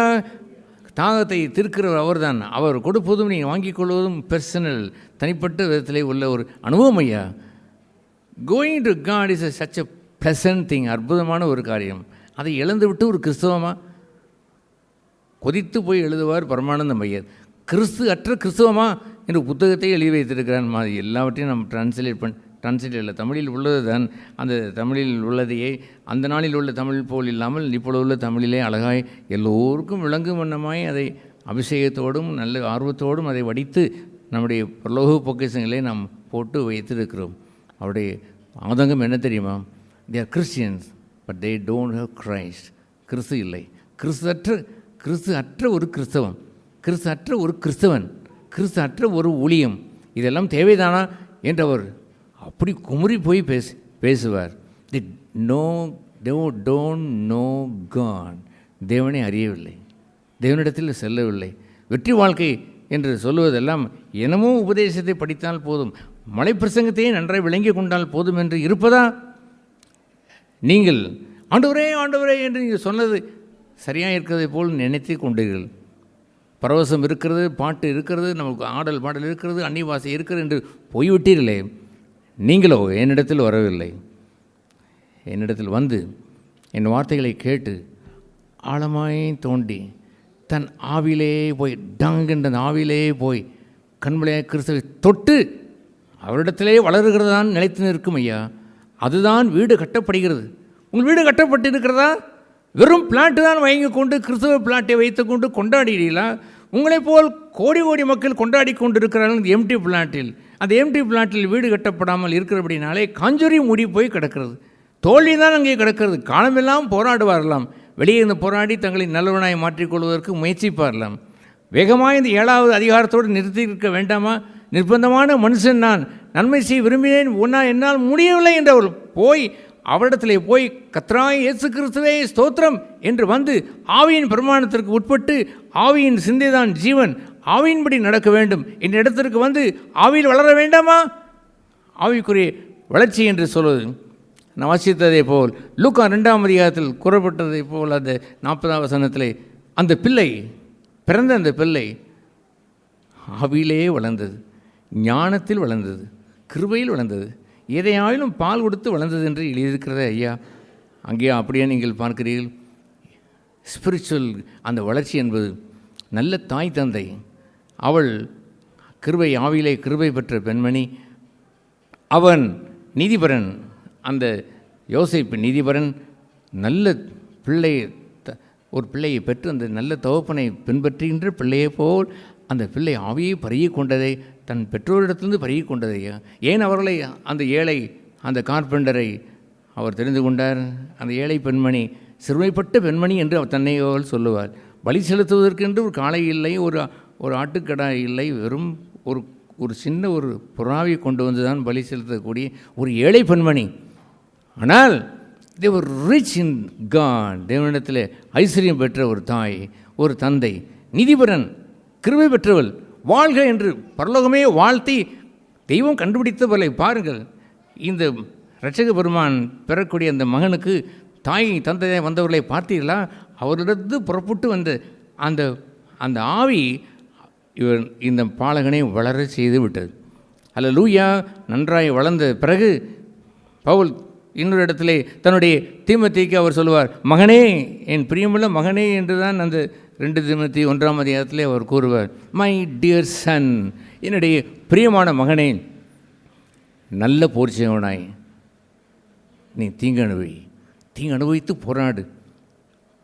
பிழைப்புக்கு எடுத்த காரியத்தில் சிக்கிக்கொள்ளாதே. க்ரோ இன் த ஸ்பிரிட், ஆவிலே நீ வளர்ந்து விடு. ஆவிலே வளர்ந்து நல்ல போராட்டத்தை நீ போராடி ஜெயம் பெறு. அதற்கு முன்பு என்னதோ அவர் சொல்லுவார், பார், உன்னுடைய சந்ததியை பார். உன்னுடைய பாட்டி லோயிசால், அவள் தன்னுடைய மகள் ஐனிக்கையாலை விசுவாசத்தை கொடுத்து வளர்த்தாளப்பா.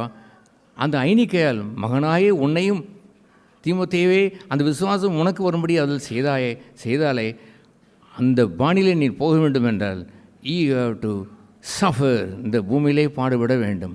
இந்த பூமிக்குரிய வளர்ச்சியை செழிப்பென்று எண்ணாமல் நீ அந்த தண்டில் எழுதி கொண்டு அந்த போர் செய்வதற்கு, வார்ஃபேருக்கு அந்த இருந்து நல்ல அந்த நல்ல போராட்டத்தை கொண்டு தீங்கு நீ அனுபவிக்க வேண்டும். பிழைப்புக்கு அடுத்த காரியத்தில் சிக்கிக்கொள்ளாது. யூ வில் க்ரோ, வளர்ச்சியடைய வேண்டும்.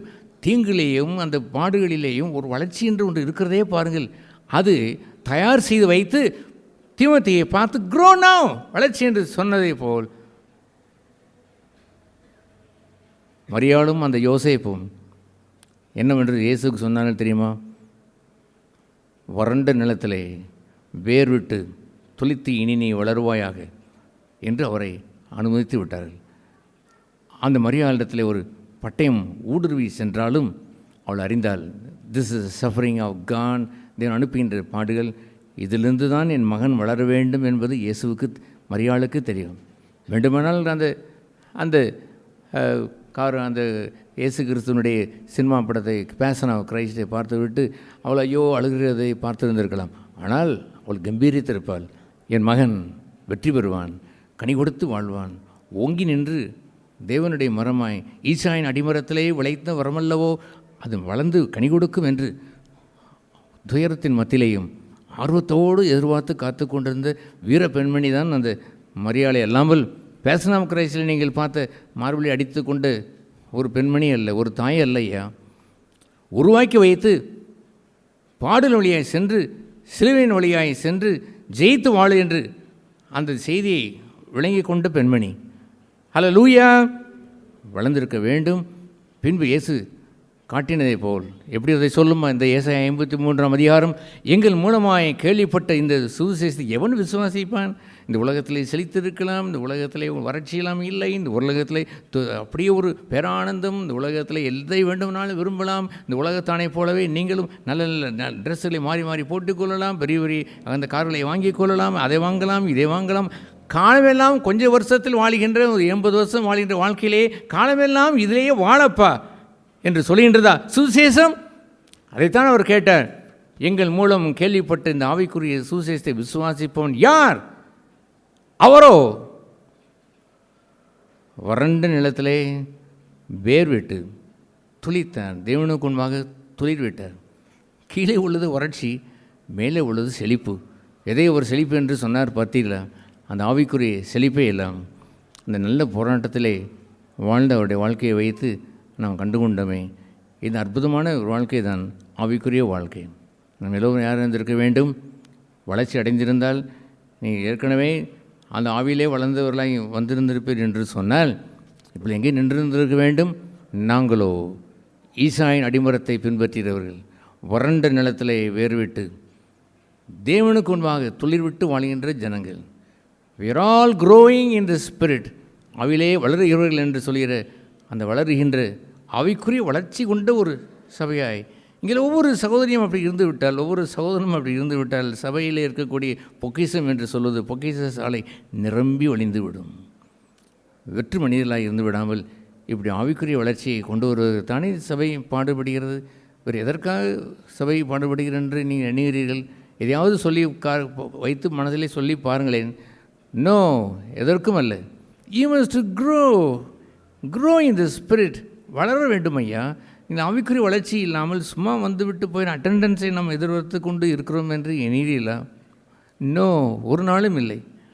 அந்த 12 சீசர்கள் இருந்தாலும், அவ்வளோ ஊழியத்தில் இருந்திருந்தாலும், ஒருவன் காட்டி கொடுக்கவும் போகிறான், ஒருவன் மறுதளிக்கவும் போகிறான் என்ற நிலையே அவர் கண்ணாட அவர் பார்த்து கொண்டு அவர் இருந்தாலும் கூட கொஞ்சம் கூட அவர் சலித்ததில்லையே. நீங்கள் எல்லாரும் போனாலும் கூட பிதா என்னை விட்டு விலகார் என்று சொன்னவர் அல்லவோ நம்முடைய ஆண்டவர். வெறும் அட்டெண்டன்ஸை எதிர்பார்த்து அவர் காத்திருந்தார். எங்கே போய்விட்டான் யூதாஸ் என்று பார்த்தார், எங்கே போய்விட்டான் அந்த பேதுரு என்று அவர் பார்த்து கொண்டு இருந்தார். இல்லை, நெவர். இருப்பவர்களை பிதாவுக்கு முன்பாக ஆஜர்படுத்தும் பொழுது, பிதாவே நான் உம்முடையவனாய் இருக்கிறதே போலவே இவர்கள் நம்முடையவர்கள், நான் உம்மிலே இருக்கிறதே போலவே இவர்கள் நம்மிலே இருக்கிறார்கள், நான் உம்மிலும் நீர் என்னிலும் இவர்கள் நம்மிலும் ஒருமுனப்பாட்டிலே தேறி எல்லோரும் உம்மோடு ஒன்றாய் இருந்து வளர வேண்டும் ஐயா. இவர்களுக்கு ஏராளமான போராட்டங்கள் உண்டு. அதற்கெல்லாம் ஏதுகரமாய் உம்முடைய வார்த்தையை அவர்களுக்கு கொடுத்தேன், உம்முடைய வழியை அவர்களுக்கு காண்பித்தேன், உம்முடைய மகிமையும் அவர்களுக்கு நான் கொடுத்திருக்கிறேன். கர்த்தாவே, என் ஜெபத்தையும் சேர்த்து வைத்துக் கொள்கிறேன். என்ன ஜெபம் என்றால், இவர்களுக்கு சோதனை எடுக்க வேண்டும் என்று சொல்லவில்லை. சோதனை வந்தாலும் தீமையிலிருந்து இவரை ரசித்துக் கொள்ளும் அந்த ஜெபத்தை நான் முன்கூட்டியே இவர்களுக்காக நான் பெர்மனண்ட்டாக ஜெபித்துக் கொள்கிறேன். ஆனால் ஏதுகரமாய் ஏணி வருவதற்குரிய இந்த பெத்தேல் அந்த ஏணிப்படியை போல் நிறைய நான் கொடுத்து வைத்துவிட்டு தான் போகிறேன். உம்முடைய நாமத்தையும் அவர்களுக்கு தெரியப்படுத்தி விட்டேன். நீர் எனக்கு பிதாவாக இருந்ததை போலவே அவர்களுக்கும் பிதா என்ற நாமத்தை சொல்லிக் கொடுத்து அந்த பிதாவின் நாமம் செழித்தோங்கு வரும்படி உடைய நாமத்தை திரும்ப திரும்ப அவர்கள் அறியும்படி நான் செய்து வைத்து விட்டேன். லெட் தம் க்ரோ, வளர்ச்சி அடைய வேண்டும் என்று அவர் ஜெபித்து அவர் சென்றாரே. அந்த ஜெபத்திற்குரியவர்கள் அல்லவோ நாம், அந்த ஜெபத்திற்குரிய அல்லவோ நான். அந்த 17 யோவான் 17 எத்தனை முறை நான் படித்திருப்பேன்? எத்தனையோ முறை படித்து படித்து புலகாங்கிதம் அடைந்து என் ஆண்டவர் எனக்காக ஜெயித்திருக்கிறார், என் ஆண்டவர் அருளின இந்த பங்கு எந்த மனுஷன் அதை பறித்து கொள்ளக்கூடும்? என் ஆண்டவர் கொடுத்த வளர்ச்சி, இதிலிருந்து யார் என்னை பிடிங்கி விட முடியும்? என் வளர்ச்சி யாராவது வெட்டிவிட முடியுமோ?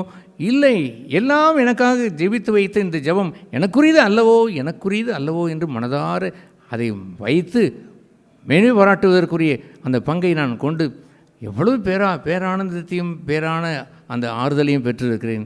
மனுஷன் கொடுக்க முடியாத அந்த ஆறுதலை பெற்று நானும் அவரும் ஒன்றாக இருக்கிறோம் என்ற ஒரு நிலை வருகிறதே, அந்த இடத்தில் தானே ஸ்பிரிச்சுவாலிட்டி அடங்கியிருக்கிறது. அந்த ஆவிக்குரிய அந்த தன்மையை நீங்கள் இழந்துவிட்டு நீங்கள் உபதேசம் என்று சொல்லி பாருங்கள், அதை செய்தேன் இதை செய்தேன் நான் போராடினேன் வைத்தேன் என்றெல்லாம் சொல்லி கொண்டே இருங்கள், அதில் ஒரு பிரயோஜனம் இல்லையே. டேர்ன் டு யுவர் ஸ்பிரிட், உங்கள் ஆவிலே திரும்பி விடுங்கள். Grow in the spirit, ஆவிலே வளருங்கள். அவர் பெரியவராய் வந்த பிறகு சோதனை என்று வரும்பொழுது, பாடுகள் என்று வந்த பொழுது, இந்த வறண்ட நிலமாய் பூமியை கண்டு அதில் வேர்விட்டார். ஈசாயின் அடிமரம் அங்கே வேர்விட்டது.